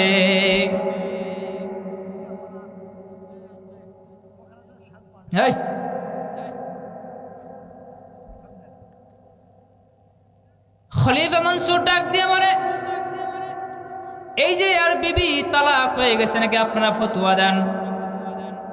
সব মুফতি সাহেবগণরা, সামনে প্রায় শতাধিক মুফতি সাহেবগণ উপস্থিত ছিলেন, সকলে ডাক দিয়া বলে, সব মুফতি সাহেবরা ডাক দিয়া বলে, তার বিবি তালাক হয়ে গেছে। তার বিবি কি হয়ে গেছে? তালাক হয়ে গেছে, সংসার করে খাওয়ার সম্ভব না। এই বাবা, সেই মাজলিসের মধ্যে একজন যুবক বালক ছিলেন, তার নাম হলেন নোমান ইবনে সাবিত। হযরত ইমামে আযম আবু হানিফা রাহমাতুল্লাহি আলাইহি, ইমামে আযম আবু হানিফা রাহমাতুল্লাহি আলাইহি ডাক দিয়া বলে, খলিফা মানসুর ডাক দিয়া বলে, এই বেটা তুমি কথা বলো না, হ্যাঁ বলো না, না বলো না, চুপ করে বসে আছো কেন? তুমি কি এই ফতোয়ার সাথে দ্বিমত? ইমামে আযম আবু হানিফা রাহমাতুল্লাহি আলাইহি ডাক দিয়া বলে, হ্যাঁ খলিফা মানসুর, আমি ফতোয়ার সাথে দ্বিমত, আমি ফতোয়ার সাথে একমত না। বলে, এই বেটা তুমি ফতোয়ার সাথে দ্বিমত, তাহলে তোমার কি মন গড়া ফতোয়া দিচ্ছ নাকি কোরআন হাদিস থেকে ফতোয়া দিচ্ছ? নোমান ইবনে সাবিত হযরত ইমামে আযম আবু হানিফা রাহমাতুল্লাহি আলাইহি ডাক দিয়া বলে, আল্লাহর খোদার কালামটা খুলে পড়তে শুরু করেছে, ওয়াত্তিনি ওয়াসসাইতুন ওয়া তুরি সিনিনা ওয়া হাযাল বালাদিল আমিন লাকাদ খালাকনাল ইনসানা ফি আহসানি তাকওয়িম। আমি আল্লাহ এই মানুষগুলোকে সুন্দর করে, আমি আল্লাহ সৃষ্টি জগতের মধ্যে আমি আল্লাহ মানুষকে সুন্দর করে বানিয়েছি। আল্লাহু আকবার বলেন। তাহলে মানুষ সুন্দর কি সুন্দর না? ঈসা ইবনে মূসা আল হাশিমির বিবি তালাক হয় নাই। ঈসা ইবনে মূসা আল হাশিমির স্ত্রী আকাশের চন্দ্র থেকে সুন্দর, আল্লাহর জমিন থেকে সুন্দর, ফেরেশতা থেকে সুন্দর, আল্লাহর জান্নাত গিলমান থেকে সুন্দর, আল্লাহর ফেরেশতা থেকে আল্লাহ মানুষকে সুন্দর করে বানিয়েছেন। যখন আল্লাহু আকবার। এ বাবা, মানুষের সৌন্দর্য বয়ান করতে গিয়ে এ বাবা এই পৃথিবীর জমিনের মধ্যে একজন নবী ছিলেন, তার নাম হলেন হযরত ইউসুফ আলাইহিস সালাম। পৃথিবীর অর্ধেক সৌন্দর্য দান করেছিলেন কাকে? পয়গম্বর ইউসুফ আলাইহিস সালাম। বক্স করে দেন, কি করে দেন। পয়গম্বর ইউসুফ আলাইহিস সালামকে আম্মা জান আয়েশা সিদ্দিকা রাদিয়াল্লাহু তাআলা আনহা ডাক দিয়া বলে, মিশরের মেয়েরা ইউসুফকে দেখা তারা ফল কাটতে গিয়া তারা হাত কাইটা ফেলাইছে। তারা যদি আমার নবী মুহাম্মদুর রাসূলুল্লাহকে দেখত, তাহলে সেই মিশরের মেয়েরা তারা ফল কাটা তো দূরের কথা, তারা তাদের কলিজা টেনে টেনে কেটে ফেলতো, তারা টেরও পাইতো না। ভাই আওয়াজ বাড়ান, হচ্ছে না। এ বাবা, অনেক লম্বা ঘটনা। পয়গম্বর ইউসুফ আলাইহিস সালাম তার দুইজন, সেই পয়গম্বর ইউসুফ আলাইহিস সালামের এক মায়ের দুই সন্তান, ইউসুফ আলাইহিস সালাম আর বিনিয়ামিন। আর ওইদিকে তারা 10 ভাই, সৎ 10 ভাই। এই সৎ 10 ভাই টেনশন হয়, আমরা বাবাকে রোদে বৃষ্টিতে আমরা খাইটা নে খাওয়াই, কামাই কইরা নে খাওয়াই, আর বাবা শুধু ইউসুফকে নিয়েই পড়ে থাকে, ইউসুফকে নিয়েই পড়ে থাকে। আমাদেরকে খাওয়ার সময়ও ডাকে না, ঘুমানোর সময়ও ডাকে না। পয়গম্বর ইউসুফ আলাইহিস সালামের যে মেজো ভাই, এই মেজো ভাই অনেক ডেঞ্জারাস ছিলেন, পাওয়ারফুল ছিলেন। সে একটা মিটিং ডাকলো রাত্রবেলা, গভীর রাত। ইউসুফ আলাইহিস সালামের বাড়ির পাশে একটা বাগান ছিল। সেই বাগানের মধ্যে তার মেজো ভাই মিটিং দিয়েছেন, একটা রেজুলেশন পাশ করলেন। যে রেজুলেশন পাশ করলেন, আল্লাহ পাক রব্বুল আলামিন তা সূরা ইউসুফের মধ্যে আল্লাহ তাআলা কোরআন হিসেবে নাজিল করেছেন। মেজো ভাই ডাক দিয়ে বলে, ও ভাইরা, তোমরা ইউসুফকে তোমরা কি করতে চাও? এখন অন্যান্য ভাই সব ডাক দিয়া বলে, ভাইয়া আপনি মেজো ভাই আপনি বলেন, যেহেতু আপনি বেশি পাওয়ারফুল। ইউসুফ আলাইহিস সালামের মেজো ভাই সে অনেক পাওয়ারফুল, ডেঞ্জারাস ছিলেন। বলে আপনি মতামত দেন, আপনি কি করতে চান? বলে আমার মতামত হলো তোমরা ইউসুফকে তোমরা হত্যা করে ফেলাও। পয়গম্বর ইউসুফ আলাইহিস সালামের বড় ভাই ছিলেন, ও ডাক দিয়া বলে, হাই হাই, না না, আমরা ইউসুফকে আমরা হত্যা করতে পারি না। এই আমরা হলাম পয়গম্বরের বংশধর, আমরা হলাম পয়গম্বরের সন্তান। আমার বাবা পয়গম্বর, আমার দাদা পয়গম্বর, আমার পরদাদা পয়গম্বর, আমরা পয়গম্বরের বংশধর। আমরা ইউসুফকে আমরা মানুষ হত্যা করতে পারি না। অন্যান্য ভাই ডাক দিয়ে বলে, তাহলে এখন কি করতে চান? আপনার পরামর্শ দেন। বড় ভাই ডাক দিয়ে বলে, আমরা ইউসুফকে আমরা কুয়ার মধ্যে আমরা ফেলায় দেই। এখন ছোট্ট ভাই ডাক দিয়া বলে, ভাইয়া কুয়ার মধ্যে যদি ফেলাই, হত্যা করলে যদি গুনাহ হয়, তাহলে কুয়ার মধ্যে ফেলাইলে কি গুনাহ হবে না? বলে হ্যাঁ হবে। আমরা শেষ সময় একটু তওবা তিল্লে ইস্তেগফার পড়ে আমরা ভালো হয়ে যাবো। বলেন তো এরকম মানুষ আমাদের সমাজে আছে না নাই?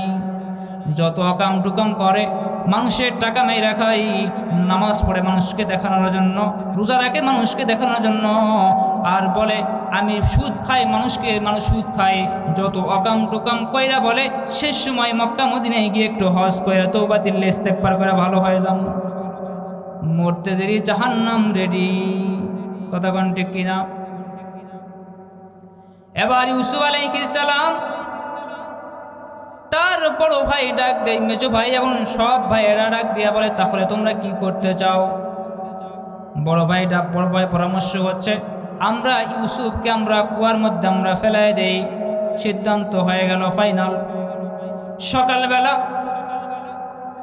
6-10 সন্তান এবার ইয়াকুব আলাইহিস সালামের কাছে গেছেন, গিয়া ডাক দিয়ে বলেন আব্বু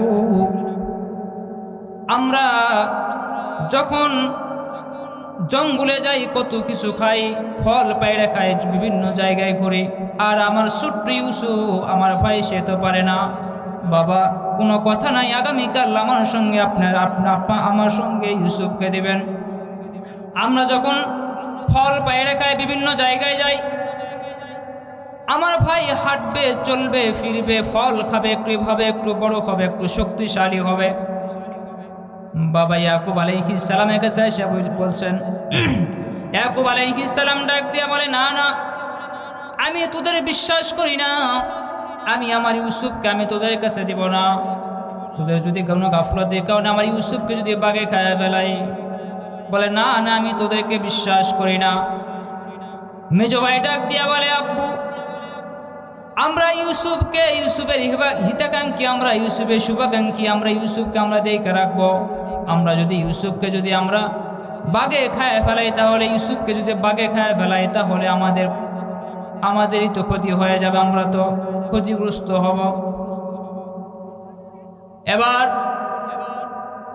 পয়গম্বর ইয়াকুব আলাইহিস সালাম ডাক দিয়া বলে ঠিক আছে, তোমরা যে এতবার যেহেতু চাইতেছো ইউসুফকে, তোমরা একটু দাঁড়াও, ওয়েট করো, আমি একটু আমার ইউসুফকে একটু আমি সাজায় গোছায় দেই।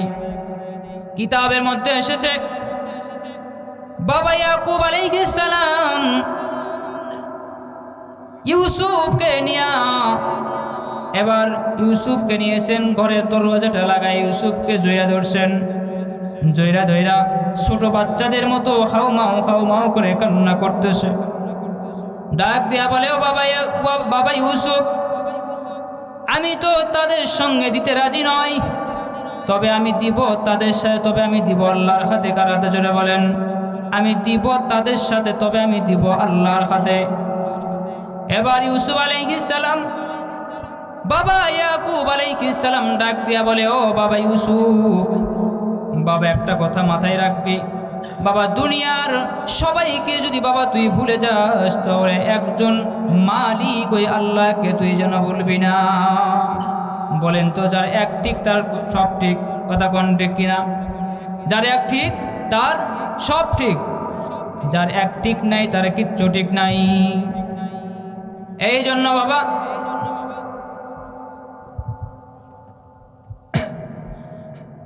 আমাদের কার ঠিক করতে হবে? যেরকম এক ঠিক করতে হবে। আচ্ছা বলেন তো, এক জায়গায় দুইটা শূন্য আছে, কোনো দাম আছে? বাম পাশে যদি একটা এক লাগাই দেওয়া হয় কত হয়? এরপরে বাম পাশে যদি 5টা শূন্য দেওয়া হয়, ডান পাশে 5টা শূন্য দেওয়া হয়, বাম পাশে 5টা শূন্য দেওয়া হয়, ডান পাশে যদি একটা এক লাগানো হয় তাহলে কত হয়? 1 লক্ষ। কত? 1 লক্ষ।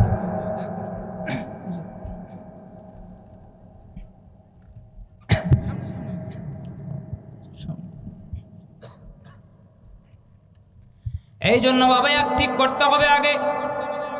এই বাবা এই পৃথিবীর জমিনের মধ্যে একজন ব্যক্তি ছিলেন মাদার তেরেসা। সেই ব্যক্তি এমন কোনো ভালো কাজ নাই সে করে নাই। রাস্তাঘাট, পুষ্কনি, এরপরে ব্রিজ সব কিছু করেছেন মানুষের জন্য, কিন্তু নিজের জন্য কিচ্ছু করেন নাই। এই মাদার তেরেসা মানুষের জন্য করতে করতে নিজে বিবাহ করবে, বিবাহটা পর্যন্ত করতে পারে নাই। সব কিছু মানুষের জন্য করছে, কিন্তু নিজের জন্য কিচ্ছু করে নাই। এই জন্য বাবা বলি আগে এক ঠিক করতে হবে। যার এই ईमान ठीक তার সব ঠিক কথা কোন ঠিক কিনা जो तू मेरा तू सब मेरा फलक मेरा ज़मी मेरी अगर एक तू नहीं मेरा कोई तू शै जो तू मेरा तू सब मेरा फलक मेरा ज़मी मेरी अगर एक तू नहीं मेरा तो कोई शै नहीं मेरी তুমি আমার সবই আমার তুমি আমার সবই আমার আকাশ আমার জমিন আমার সবে যদি তুমি আমার সবই আমার আকাশ আমার জমিন আমার হারাই যদি সবই তোমার কপাল পোড়ার নেই কিছু আর এই জন্য বান্দা হাত করতে হবে কাকে জোরে বলেন এই 10 ভাই ইয়াকুব আলাইহিস সালাম কিতাবের মধ্যে এসেছে ইয়াকুব আলাইহিস সালাম এবার একটা বাক্সের মধ্যে থেকে একটা পোটলা বের করলেন ওই পোটলা থেকে একটা জুব্বা বের করলেন ওই জুব্বাটা ইউসুফ আলাইহিস সালামের ডান হাতের মধ্যে তাবিজ হিসাবে পরায়ে দিলেন আর ডাক দিয়া বলে ও বাবা ইউসুফ এই জুব্বাটা হলো আমার দাদা ইব্রাহিম খলিলুল্লাহ নমরুদ যখন সেই চরক গাছ থেকে উলঙ্গ কইরা যখন নমরুদ যখন সে আগুনের মধ্যে ফেলাই দিয়েছিল হযরত জিবরাইল আলাইহিস সালামের মাধ্যমে আল্লাহ পাক রব্বুল আলামিন জিবরাইল আলাইহিস সালামের মাধ্যমে সেই জুব্বাখানাটা আইনা জান্নাত থেকে আইনা আমার দাদা ইব্রাহিম খলিলুল্লাহকে পরাইয়া দিয়েছিল আমার দাদা তো আগুনে জ্বলাতো দূরের কথা আমার দাদার একটা পশমেও ওই নমরুদ জ্বালাইতে পারে নাই ও বাবা ইউসুফ এই সেই জুব্বাখানা এই জুব্বাটা আমি তোকে পরাইয়া দিলাম এ বাবা ইউসুফ এই জুব্বাখানা আমার ইব্রাহিম আমার দাদা আমার আব্বু আমার বাবাকে দিয়েছিল আমার বাবা আমাকে দিয়েছে আমি বাবা তোকে ইউসুফকে তোকে আমি হাদিয়া দিলাম বিপদের সময় কাজে আসবে বাবা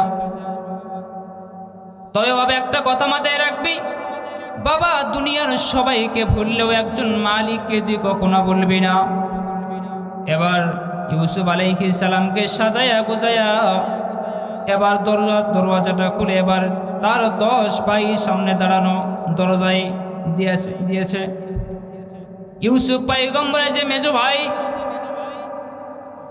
সে এখন কেউ নিতে চায় ঘাড়ে কেউ নিতে চায় কোলে কে কোথায় নেবে ইউসুফ পয়গম্বরের মেজো ভাই সে নিচে ঘাড়ে নেওয়ার পরে চলতেছে জঙ্গলের কিনারায় যাইতেছে এইদিকে বাবা ইয়াকুব আলাইহিস সালাম হারে বুড়া মানুষ সেও পিছনে যাইতেছে কেরানের বর্ডার পর্যন্ত যখন যায় তারা জঙ্গলের ভিতরে ঢুকে গেছেন পয়গম্বর ইয়াকুব আলাইহিস সালাম ফেরত চলে আসলেন যখন জঙ্গলের ভিতরে যখন ঢুকে যায় তখন ইউসুফ পয়গম্বরকে তার মেজো ভাই ঘাট থেকে আশ্রয় দিয়া জমিনের মধ্যে ফেলে দিয়েছেন ফেলে দেওয়ার পরে বড় ভাইয়ের কাছে গেছেন বড় ভাই একটা লাত্তি মারছে ছোট ভাইয়ের কাছে পড়ছে আইসা ইউসুফ পয়গম্বর ডাক দিয়া বলে ভাইয়া মেজো ভাইও মারলো বড় ভাইও মারলো তুমি আমাকে একটু বাঁচাও আমাকে একটু তুমি বাঁচাও মেজো ভাই করছে ছোট ভাইও করছে কি ও লাত্তি আর খুশি যখন চতুর্দিক দিয়ে যখন লাত্তি আর খুশি পড়া শুরু হয়ে গেছে তখন ইউসুফ পয়গম্বর আর বুঝতে বাকি নাই তারা আমার বাবার কাছ থেকে সলে বলে আইনা আমাকে মারার জন্য তারা নিয়ে আসছে এবার ইউসুফ আলাইহিস সালাম সঙ্গে সঙ্গে সিজদার মধ্যে পড়ে গেছেন গিয়া ডাক দিয়ে বলে আল্লাহ এই জালেমের হেফাজত থেকে আপনি ছাড়া আমাকে আর কেউ রক্ষা করতে পারবে না পয়গম্বর ইউসুফ আলাইহিস সালাম সঙ্গে সঙ্গে আল্লাহ পাক রব্বুল আলামিন পয়গম্বর ইউসুফ আলাইহিস সালামের যে বড় ভাই ইয়াহুদার ভিতরে ছোট ভাইয়ের প্রতি ইউসুফের প্রতি মায়ার মহব্বত আর ভালোবাসা তৈরি হয়ে গেছে ইউসুফ পয়গম্বর এবার বাবাই বড় ভাই ডাক দিয়ে বলে এই তোরা কেউ আর ইউসুফকে মারবি না আর একটু মারলে তো সে তো মারা যাবে আর খবরদার কেউ একটা লাত্তি ঘুষি কেউ দিবি না তোরা না কালকে পরামর্শ করলি ইউসুফকে তোরা কুয়ার মধ্যে ফেলাইয়া দিবি বলে ঠিক আছে বড় মেয়ে আপনি যা বলবেন তাই এবার ইউসুফকে নিয়ে সেই কুয়ার মধ্যে গেছেন বাবা মাছ যেভাবে শিকার করে রুশি দিয়া হাত পা বাঁধছে ইউসুফের কোমরের মধ্যে একটা রশি বাঁধছে, বাঁধার পরে ছেড়ে দিছে কুয়ার মধ্যে। 35 হাত যাওয়ার পরে সিদ্ধান্ত হয়ে যায়। মেজ ভাই ডাক দিয়ে বলে, এই আমরা যদি এই 70 হাত যদি রশি যদি আমরা ফেলায় দেয় কুয়ার মধ্যে, আমরা বাবার কাছে হিসাব কি দিব? আমরা বকরি ছাগল কি দিয়া চড়াবো? বাবা যদি হিসাব চাই এত দড়ি কি হলো, তাহলে আমরা কি হিসাব দেব? এই না না না, 35 হাত যাওয়ার পরে রশি কাটা সিদ্ধান্ত হয়ে গেছে। আল্লাহ পাক রব্বুল আলামিন ডাক দিয়া বলে জিবরাইল আলাইহিস সালামকে ডাক দিয়া বলে, জিবরাইল যা যা জলদি যা, আমার ইউসুফ যদি সেখান থেকে কুয়ার 35 হাতের পর থেকে যদি কুয়ার মধ্যে যদি পড়া যায়, আরে কুয়ার মধ্যে কত কাজ থাকে, আরে কত আবর্জনা থাকে, আমার ইউসুফ তো সেখানে মইরা যাবে। জলদি যা, গিয়া তোর নরম ডানাটা ইউসুফের পায়ে নিচে বিছায় দে। আল্লাহু আকবার বলেন। এ বাবা ইউসুফকে যখন 70 হাত 35 হাত যাওয়ার পরে যখন তার রশিটা কাইটা দেয়, সঙ্গে সঙ্গে ইউসুফ পয়গম্বর সেই জিবরাইলের নরম ডানার উপরে সে বসে গেছেন। জিবরাইল আলাইহিস সালাম ডাক দিয়ে বলে, আল্লাহ এখন কি করব? আল্লাহ পাক রব্বুল আলামিন ডাক দিয়ে বলে, জিবরাইল ইউসুফের তাড়াতাড়ি ইউসুফের যে রশিগুলো বাঁধিছে, তারা ইউসুফের রশিগুলো তাড়াতাড়ি খুইলা দেয়। ইউসুফের রশিগুলো, হাত পায়ে রশিগুলো খুইলা দিছে। এরপরে আল্লাহ পাক এরপরে জিবরাইল আলাইহিস সালাম ডাক দিয়ে বলে, আল্লাহ এখন কি করব? আল্লাহ পাক রব্বুল আলামিন ডাক দিয়ে বলে, জিবরাইল দেখ দেখ, তারা বাবা ইয়াকুব আলাইহিস সালাম একটা ডান হাতের মধ্যে একটা জুব্বা, জান্নাতি জুব্বা তাবিজ হিসাবে পরায় দিছে। ওই জুব্বাটা জলদি ইউসুফকে পরায় দেয়। আল্লাহু আকবার বলেন। ওই সেই জুব্বাটা ইউসুফকে পরায় দেয়। এবার জিবরাইল আলাইহিস সালাম ডাক দিয়ে বলে, আল্লাহ এখন কি করব? আল্লাহ পাক রব্বুল আলামিন ডাক দিয়ে বলে, এ জিবরাইল দেখ দেখ, ওই কুয়ার মধ্যে একটা পাথর আছে, ওই পাথরটা ভাসায় দে। আল্লাহু আকবার বলেন। বলেন তো আপনারা, পানিতে কি পাথর ভাসে নাকি তলায়া যায়? যিনি ভাসাইতে পারেন তিনি কে? আরো জোরে কোন তিনি কে? এবার জিবরাইল আলাইহিস সালাম সেই পাথরটা কুয়ার নিচ থেকে ভাসায় দিয়েছেন। আল্লাহু আকবার। ওই পাথরটা ভাসায় দেন এমনটা না, আল্লাহ পাক রব্বুল আলামিন ডাক দিয়ে বলে, এ ইউসুফ, আল্লাহ পাক রব্বুল আলামিন ডাক দিয়ে ওই পাথরটা নরম বানায় দে, আমার ইউসুফ বসে থাকবে, কোনো কষ্ট যেন না হয়। সুন্দর করে পাথরটা দিয়েছেন জিবরাইল আলাইহিস সালাম। এবার ডাক দিয়ে বলে, আল্লাহ এখন কি করব?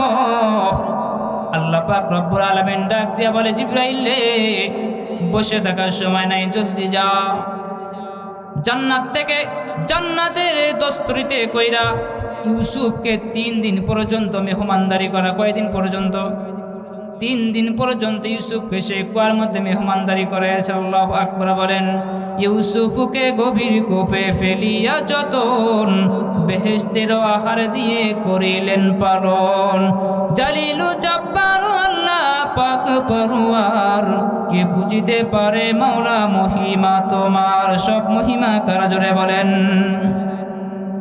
এবার এই ১০ ভাই সন্ধ্যাবেলা একটা ছাগল জবাই কইরা ইউসুফের যে কাপড়গুলো ছিল, এই কাপড়গুলোতে রক্ত বাইরা নিয়ে চলে গেছেন কানতে কানতে বাবা ইয়াকুব আলাইহিস সালামের কাছে। গিয়া ডাক দিয়া বলে, আব্বু ইউসুফকে বাঘে খায় ফেলছে। পয়গম্বর ইয়াকুব আলাইহিস সালাম ডাক দিয়া বলে, আর প্রমাণ কি? বলে, আব্বু এই যে দেখেন ইউসুফের যে কাপড়, এই কাপড়গুলোতে রক্ত ভরা। বাবা ইয়াকুব আলাইহিস সালাম ডাক দিয়া বলে, হাই হাই, কি বুদ্ধিমান বাঘ আমার ইউসুফকে খাইলো, অথচ ইউসুফের বাঘের একটা আসুরও, নখের আসুরও সেই কাপড়ের মধ্যে লাগে নাই। ও আমি এটা বিশ্বাস করি না সন্তানেরা, আমি এটা বিশ্বাস করি না। আমি ইউসুফকে বাঘে খায় ফেলেছে, আমি বিশ্বাস করি না। তবে আমি এই বিচার দুনিয়ার আদালতে দিলে পাবো না, আমি এই বিচার দিলাম আল্লাহর আদালতে। এইদিকে বাবা সংক্ষিপ্ত ঘটনা, অনেক লম্বা ঘটনা, সংক্ষিপ্তভাবে শুনতেছি, কানে দিল লাগাইয়া শোনেন। এইদিকে সেই কুয়ার মধ্যে থেকে 3 দিন পর্যন্ত মেহমানদারি করাইতেছে ইউসুফ আলাইহিস সালামকে। মিশরের বণিক একজন সেই মালিক সওদাগর তিনি সেই সফরের উদ্দেশ্যে আসছেন। 3 দিন পর্যন্ত সফরের উদ্দেশ্যে আসছেন। আসার পথে ডাক দিয়া বলে, এই কাফেলা, আমরা এখানে 3 দিন পর্যন্ত আমরা অবস্থান করব। এখানে খাবারের সমস্যা নেই, তোমরা খাবার উঠায় দাও, পানির ব্যবস্থা আছে, আমাকে একটা রশি আর একটা বালতি দাও, আমি পানি উঠায় নিয়ে আসি কুয়ার থেকে। মালিক সওদাগর এবার একটা রশি আর একটা বালতি নিয়ে কুয়ার মধ্যে ছেড়ে দিয়েছেন। 35 হাত যাওয়ার পরে আল্লাহ পাক রব্বুল আলামিন ডাক দিয়া বলে, ও জিবরাইল, আমার ইউসুফ তো ছোট্ট মানুষ, সে তো বোঝে না। ও জিবরাইল, ইউসুফকে সুন্দর করে সেই বালতির মধ্যে উঠায় দাও। আল্লাহু আকবার বলেন। ওই ইউসুফকে যখন বালতির মধ্যে উঠায় দিয়েছে, মালিক সওদাগর টানতেছে, হাই হাই, জনম জনম পানি উঠাইলাম, এত ভারী তো কখনো লাগে নাই। কই গেলি রে কাফের, আয় আমার সাথে একটু সাহায্য কর। কয়েকজন মিলে সেই রশি টানতেছে, এত ভারী উঠতেছে না কেন। যখন কুয়ার মুখে যখন নিয়ে আসছে, রশিটা টাইনা যখন সেই গুহার মুখে যখন নিয়ে আসছে, তখন দেখে বালতিতে তো পানি নাই, মনে হয় যেন আকাশের পূর্ণিমার চাঁদ ঝলমল করতেছে। মালিক সওদাগর ডাক দিয়ে বলে, এই কাফেলা, কই গেলি রে, আয় দেখ, বালতিতে তো পানি নাই, মনে হয় যেন আকাশের পূর্ণিমার চাঁদ একটা ঝলমল করতেছে। আপনারা বলেন তো, সারাদিন কলাওয়ালা চাচা কলা বিক্রি করে, দাম হাই লেভেলের দাম রাখে। সন্ধ্যাবেলা যদি আপনি কলা কিনতে যান, চাচা দাম কত কলার? দূর মিয়া, আপনার সাথে কিনো দামাদামি আছে, নিয়ে যাও, ক টাকা দিবে দাও, আছে না নাই? মালিক সওদাগর চিন্তা করলো, সন্ধ্যা হয়ে গেছে, এখন বসে থাকার সময় নাই, এখন আমরা এই গোলামকে আমরা মিশরের বাজারে আমরা উঠাইব। মালিক সওদাগর ইউসুফকে নিয়ে সামনে সুন্দর করে বাইধা নিয়ে যাচ্ছে। মালিক সওদাগর এবার মিশরের বাজারে বিক্রয় করার জন্য ইউসুফ পয়গম্বরকে। মিশরের ছেলেমেয়েরা ডাক দিয়া বলে, কই রে মিশরের ছেলেমেয়েরা, দেখ মালিক সওদাগর উটের মধ্যে মানুষ তো নয়, মনে হয় যেন আকাশের পূর্ণিমার চাঁদ ঝলমল করতেছে। মালিক সওদাগর এবার পয়গম্বর ইউসুফ আলাইহিস সালামকে নিয়ে চলে গেছেন সেই মিশরের বাজারে। সবাই দাম বলতেছে 10,000, 20,000, 1 লাখ, 2 লাখ, 5 লাখ, 7 লাখ, 8 লাখ, 10 লাখ পর্যন্ত দাম উঠছে। যত দাম বলে মালিক সওদাগর ডাক দিয়া বলে, না হবে না, হবে না, হবে না। শেষ সময় একটা মজবুত কাস্টমার এসে বসে গেছে। এই মালিককা, মিশরের বাদশাহ আজিজে মিশর ডাক দিয়া বলে, এই মালিককা, দাম কত গোলামের? বলছে, বাদশাহ আপনার সাথে কোনো দামাদামি নাই, কয় টাকা দিবেন, দাম নিয়ে যান। দূর মিয়া, আমি একটা বলবো, তুমি একটা বলবো, হবে না, দাম বলো, কয় টাকা দিবা, কয় টাকা নিবা, আমি তাই দিব। এখন মালিক সওদাগর ডাক দিয়ে বলে, হাই হাই, এই তো বাচ্চা মানুষ, বেশি যদি আমি করি তাহলে তো আমার হ্যান্ডকাপ লাগাইব। ঠিক আছে।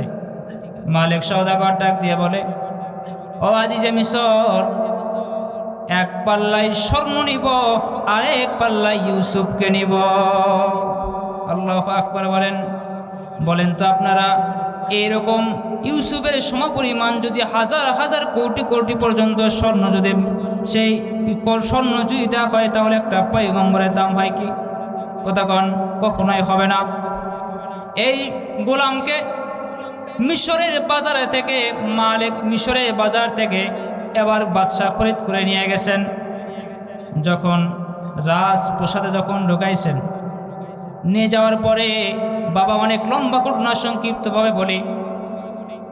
আজিজে মিশর যখন নিয়ে গেছে রাজপ্রসাদের মধ্যে, এইদিকে হাদিসে মিশরের স্ত্রী জুলেখা দেখাই ইউসুফকে দেখে গ্রাস খেয়ে গেছে, বলে হাই হাই এত সুন্দর মানুষ জীবনেও তো দেখি নাই, মনে হইতেছে এটা আকাশের পূর্ণিমা চাঁদ তো নয়, মনে হয় ফেরেশতা থেকে সুন্দর। এ বাবা লম্বা ঘটনা। এইভাবে আস্তে আস্তে ইউসুফ পয়গম্বর বড় হয় আর জুলেখার প্রেমও বাড়ে ইউসুফের প্রতি। এক পর্যায়ে 7 তালা বিশিষ্ট দরজা, 7 তলা বিশিষ্ট দরজার মধ্যে পয়গম্বর ইউসুফ আলাইহিস সালাম যখন অপকর্ম করার জন্য লিপ্ত হয়ে গেছে, সঙ্গে সঙ্গে ইউসুফ পয়গম্বর একটা দৌড় দিয়েছেন, 7টা দরজা, তালাবদ্ধ দরজা আল্লাহ পাক রব্বুল আলামিন খুলে দিয়েছেন। আম্মা জান আয়েশা সিদ্দিকা রাদিয়াল্লাহু তাআলা আনহা ডাক দিয়া বলে, মিশরের মেয়েরা ইউসুফকে দেখে তারা ফল কাটতে গিয়া তারা হাত কাইটা ফেলাইছে। তারা যদি আমার নবী মুহাম্মদুর রাসূলুল্লাহকে দেখতো তাহলে মিশরে মেয়েরা ফল কাটা তো দূরের কথা, তারা তাদের কলিজা টেনে টেনে কেটে ফেলতো। এ বাবা, ইউসুফ পয়গম্বর যদি এত সুন্দর হয়, আল্লাহর বানানো আসমান আর জমিন যদি এত সুন্দর হয়, এ বাবা আল্লাহর সৃষ্টি যদি ঈসা ইবনে মূসা আল হাশিমের স্ত্রী যদি এত সুন্দর হয়, এ বাবা আল্লাহর বানানো জান্নাত যদি এত সুন্দর হয়, আল্লাহর বানানো ফেরেশতা যদি এত সুন্দর হয়, তাহলে আল্লাহর বানানো নবী মুহাম্মদ রাসূলুল্লাহ তাহলে কত সুন্দর। আর নবী মুহাম্মদ রাসূলুল্লাহকে যিনি বানিয়েছেন ওই আরশের মালিক, আসমানের মালিক, কত সুন্দর। দুনিয়া সুন্দর, মানুষ সুন্দর, আসমান সুন্দর, জমিন সুন্দর, সুন্দরে সুন্দরে পাল্লা, জানি না কত সুন্দর তুমি আল্লাহ। বলেন, জানি না কত সুন্দর তুমি আল্লাহ। আল্লাহু আকবার বলেন। এই বাবা, কবি মনোযোগ দিয়ে শোনেন। এরপরে আল্লাহ পাক রব্বুল আলামিন এরপরে আসেন 4টা আয়াতের 4 নম্বর। এরপরে আল্লাহ পাক রব্বুল আলামিন বলেন, সুম্মা রাদাদনাহু আসফালা সাফিলিন। আমি এই মানুষগুলোকে, এই সুন্দর মানুষগুলোকে আমি আল্লাহ পাক রব্বুল আলামিন হাসরের কিয়ামতের ময়দানে এই মানুষগুলোকে নিকৃষ্ট থেকে নিকৃষ্ট, অধপতন থেকে অধপতন, একটা সময় পচা গান্দা ফাড়া পোটাকু হিসাবে সূরাত দিয়ে আমি আল্লাহ উঠাইব। আল্লাহ পাক রব্বুল আলামিন হাসরের ময়দানে কিছু মানুষকে আল্লাহ পাক রব্বুল আলামিন কুত্তার সূরাত দিয়ে উঠাইবেন, কিছু মানুষকে আল্লাহ পাক রব্বুল আলামিন শুয়োরের সূরাত দিয়ে উঠাইবেন। আল্লাহ পাক রব্বুল আলামিন কিছু মানুষকে সাপের সূরাত দিয়ে উঠাইবেন, কিছু মানুষকে শুকরের সূরাত দিয়ে উঠাইবেন। ইল্লাল্লাযীনা আমানু ওয়া আমিলুস সালিহাত, সবাইকে না, যারা আমলে সালেহ করবে, আল্লাহর উপরে ঈমান আনবে, তাদেরকে কুত্তার, শুয়োর আর ওই শুকরের সূরাত দিয়ে আল্লাহ, সাপের সূরাত দিয়ে আল্লাহ তাআলা উঠাইবে না। নবী আলাইহিস সালাতু ওয়াস সালাম বলেন, তামুতুনা কামা তাহইয়াউনা ওয়া তুহশারুনা কামা তামুতুন। বাবা, জীবনটা যেমনি কাটাইবা, মরণ তোমার তেমনি হবে। এই বাবা, মুসলিম শরীফের হাদিসের মধ্যে শেষে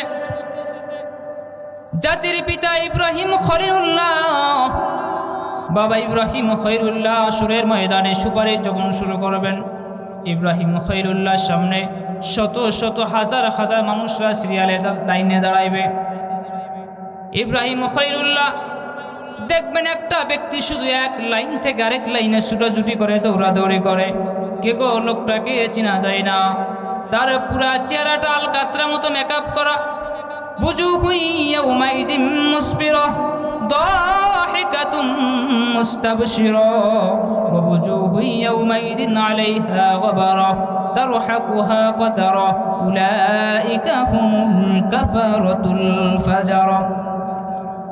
হাসরের ময়দানে বেঈমানদের চেহারা, আল্লাহ পাক বেঈমানদের চেহারা ধুলা মিশ্রিত আলকাতরা মতো মেকআপ করা থাকবে, আর ইমানদারদের চেহারা সাদা সুব্রত থাকবে, কে গো লোকটাকে চেনা যায় না। ইব্রাহিম খলিলুল্লাহ ভালো করে তাকাইয়ে দেখবেন, ওই লোকটা পৃথিবীর কেউ না, তার বাবা হলেন আজব। বলেন তো আপনারা, ইব্রাহিম খলিলুল্লাহর বাবা ইমানদার ছিল নাকি বেঈমান ছিল? বেঈমান ছিল। ইব্রাহিম খলিলুল্লাহ ডাক দিয়া বলে, ও বাবা, এইটা তোমার লাইন না বাবা, তুমি বেঈমানদের লাইনে যাও। বাবা, এটা ইমানদারদের লাইন, বাবা তুমি বেঈমানদের লাইনে যাও। সেই দিন ইব্রাহিম খলিলুল্লাহর বাবা আজও ডাক দিয়া বলে, বাবা ও ইব্রাহিম, তুই ছাড়া আর আমার কেউ নাই রে বাবা। ও বাবা, তুই ছাড়া আমার আর কেউ আপন নাই। ও বাবা ইব্রাহিম, তুই আমাকে ক্ষমা করে দে রে বাবা। এভাবে বলেন তো আপনার, একটা পিতা যদি পুত্রকে এভাবে কান্না জড়িত আওয়াজ দিয়া বলে, ওই পিতার ওই পুত্রর কলিজার ভিতরে, ওই পুত্রর কলিজার ভিতরে বাবার প্রতি মহব্বত আর ভালোবাসা তৈরি হবে কি হবে না?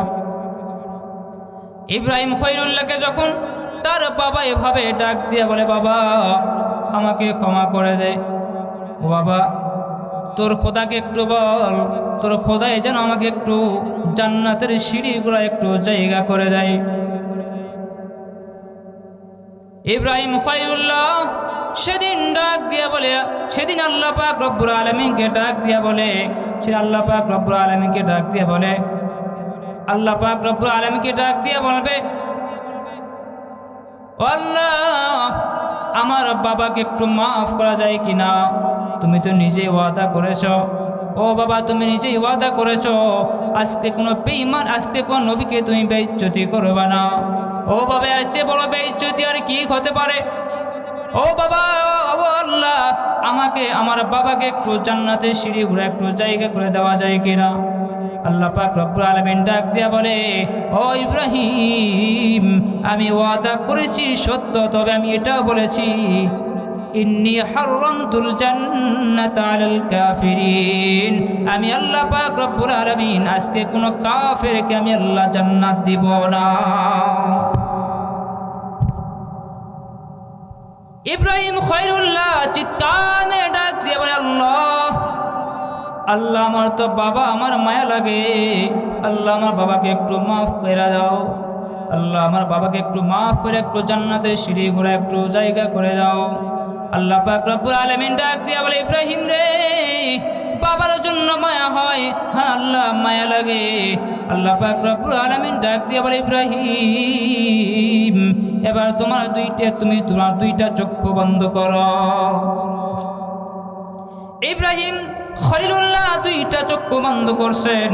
এরপরে আল্লাহ পাক রব্বুল আলামিন একটু পরে ডাক দিয়া বলে, ইব্রাহিম এবার তোমার দুইটা চক্ষু খোলো।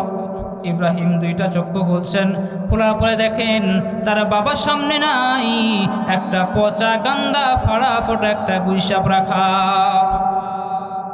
ইব্রাহিম খলিলুল্লাহ সঙ্গে সঙ্গে নাকের মধ্যে কাপড় দিছে। আল্লাহ গন্ধ সহ্য হয় না, ফেরেশতাদেরকে বলো তারা যেন এই গুইসাপকে যেন তারা সরায় ফেলায়। আল্লাহ পাক রব্বুল আলামিন ডাক দিয়ে বলে, ফেরেশতা তোমরা কি ওই গুইসাপকে সরাইবে না?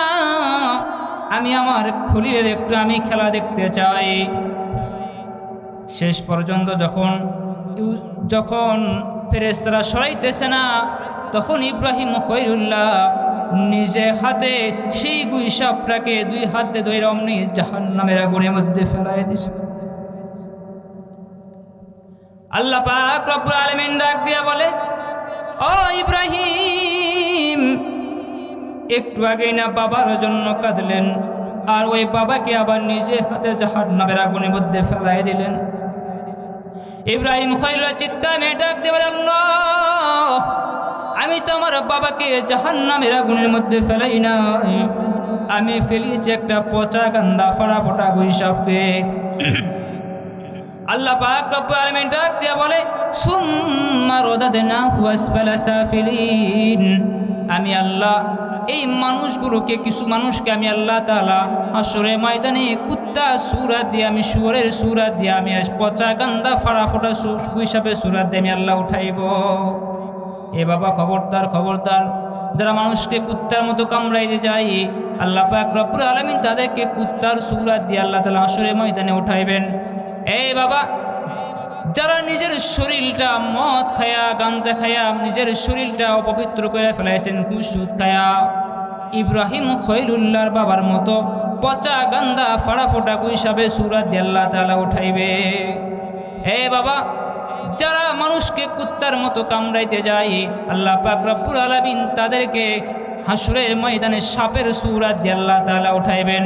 আর যারা ভাই ভাইয়ের সাথে উপকার কইরা যায়, ভাই ভাইয়ের সঙ্গে যারা উপকার কইরা যায় তাদেরকে আল্লাহ পাক রব্বুল আলামিন তাদেরকে আলেমদের সঙ্গে হাসর নাসর করবেন। প্রিয় ভাইরা আমার, গভীর মনোযোগ দিয়ে শুনেন। এরপরে আল্লাহ পাক রব্বুল আলামিন বলেন, ইল্লাল্লাযীনা আমানু ওয়া আমিলুস সালিহাত, যারা আল্লাহর উপরে ঈমান আনবে, আমলে সালেহ করবে, ফালাহুম আজরুন গায়রু মামনুন, আমি আল্লাহ তাদের জন্য অফুরন্ত নিয়ামতের ভান্ডার রেখেছি। ফামা ইউকাযিবুকা বা'দু বিদ্দীন, এত কিছু দেখার পরে তোমরা কোন জিনিসকে তোমরা অস্বীকার করবা? আলাইসাল্লাহু বিআহকামিল হাকিমিন, আল্লাহর মতো নেই বিচারক, ইনসাফকার আর কেউ নেই। আল্লাহ পাক রব্বুল আলামিন আমাদের সবাইকে বুঝার তৌফিক দান করুক, সকলে বলেন না আমিন। আল্লাহ পাক রব্বুল আলামিন প্রথমে দুইটা ফলে কসম খাইলেন, একটা হলো 3 ফল, এরপরে কি জাইতুন। এরপরে আল্লাহ পাক রব্বুল আলামিন দুইটা স্থানে কসম খেয়েছেন, পবিত্র স্থানে কসম খেয়েছেন, ওয়া তুর সিনিন ওয়া হাযাল বালাদিল আমিন। এই চারটা কসম খেয়ে আল্লাহ পাক রব্বুল আলামিন একটা বিষয়কে স্পষ্ট করেছেন। আল্লাহ পাক রব্বুল আলামিন আমরা যা কিছু আলোচনা শুনলাম, আল্লাহ পাক রব্বুল আলামিন আমাদের সবাইকে আমল করার, বোঝার তৌফিক দান করুক, সকলে বলেন আমিন। আর জোরে বলেন আমিন।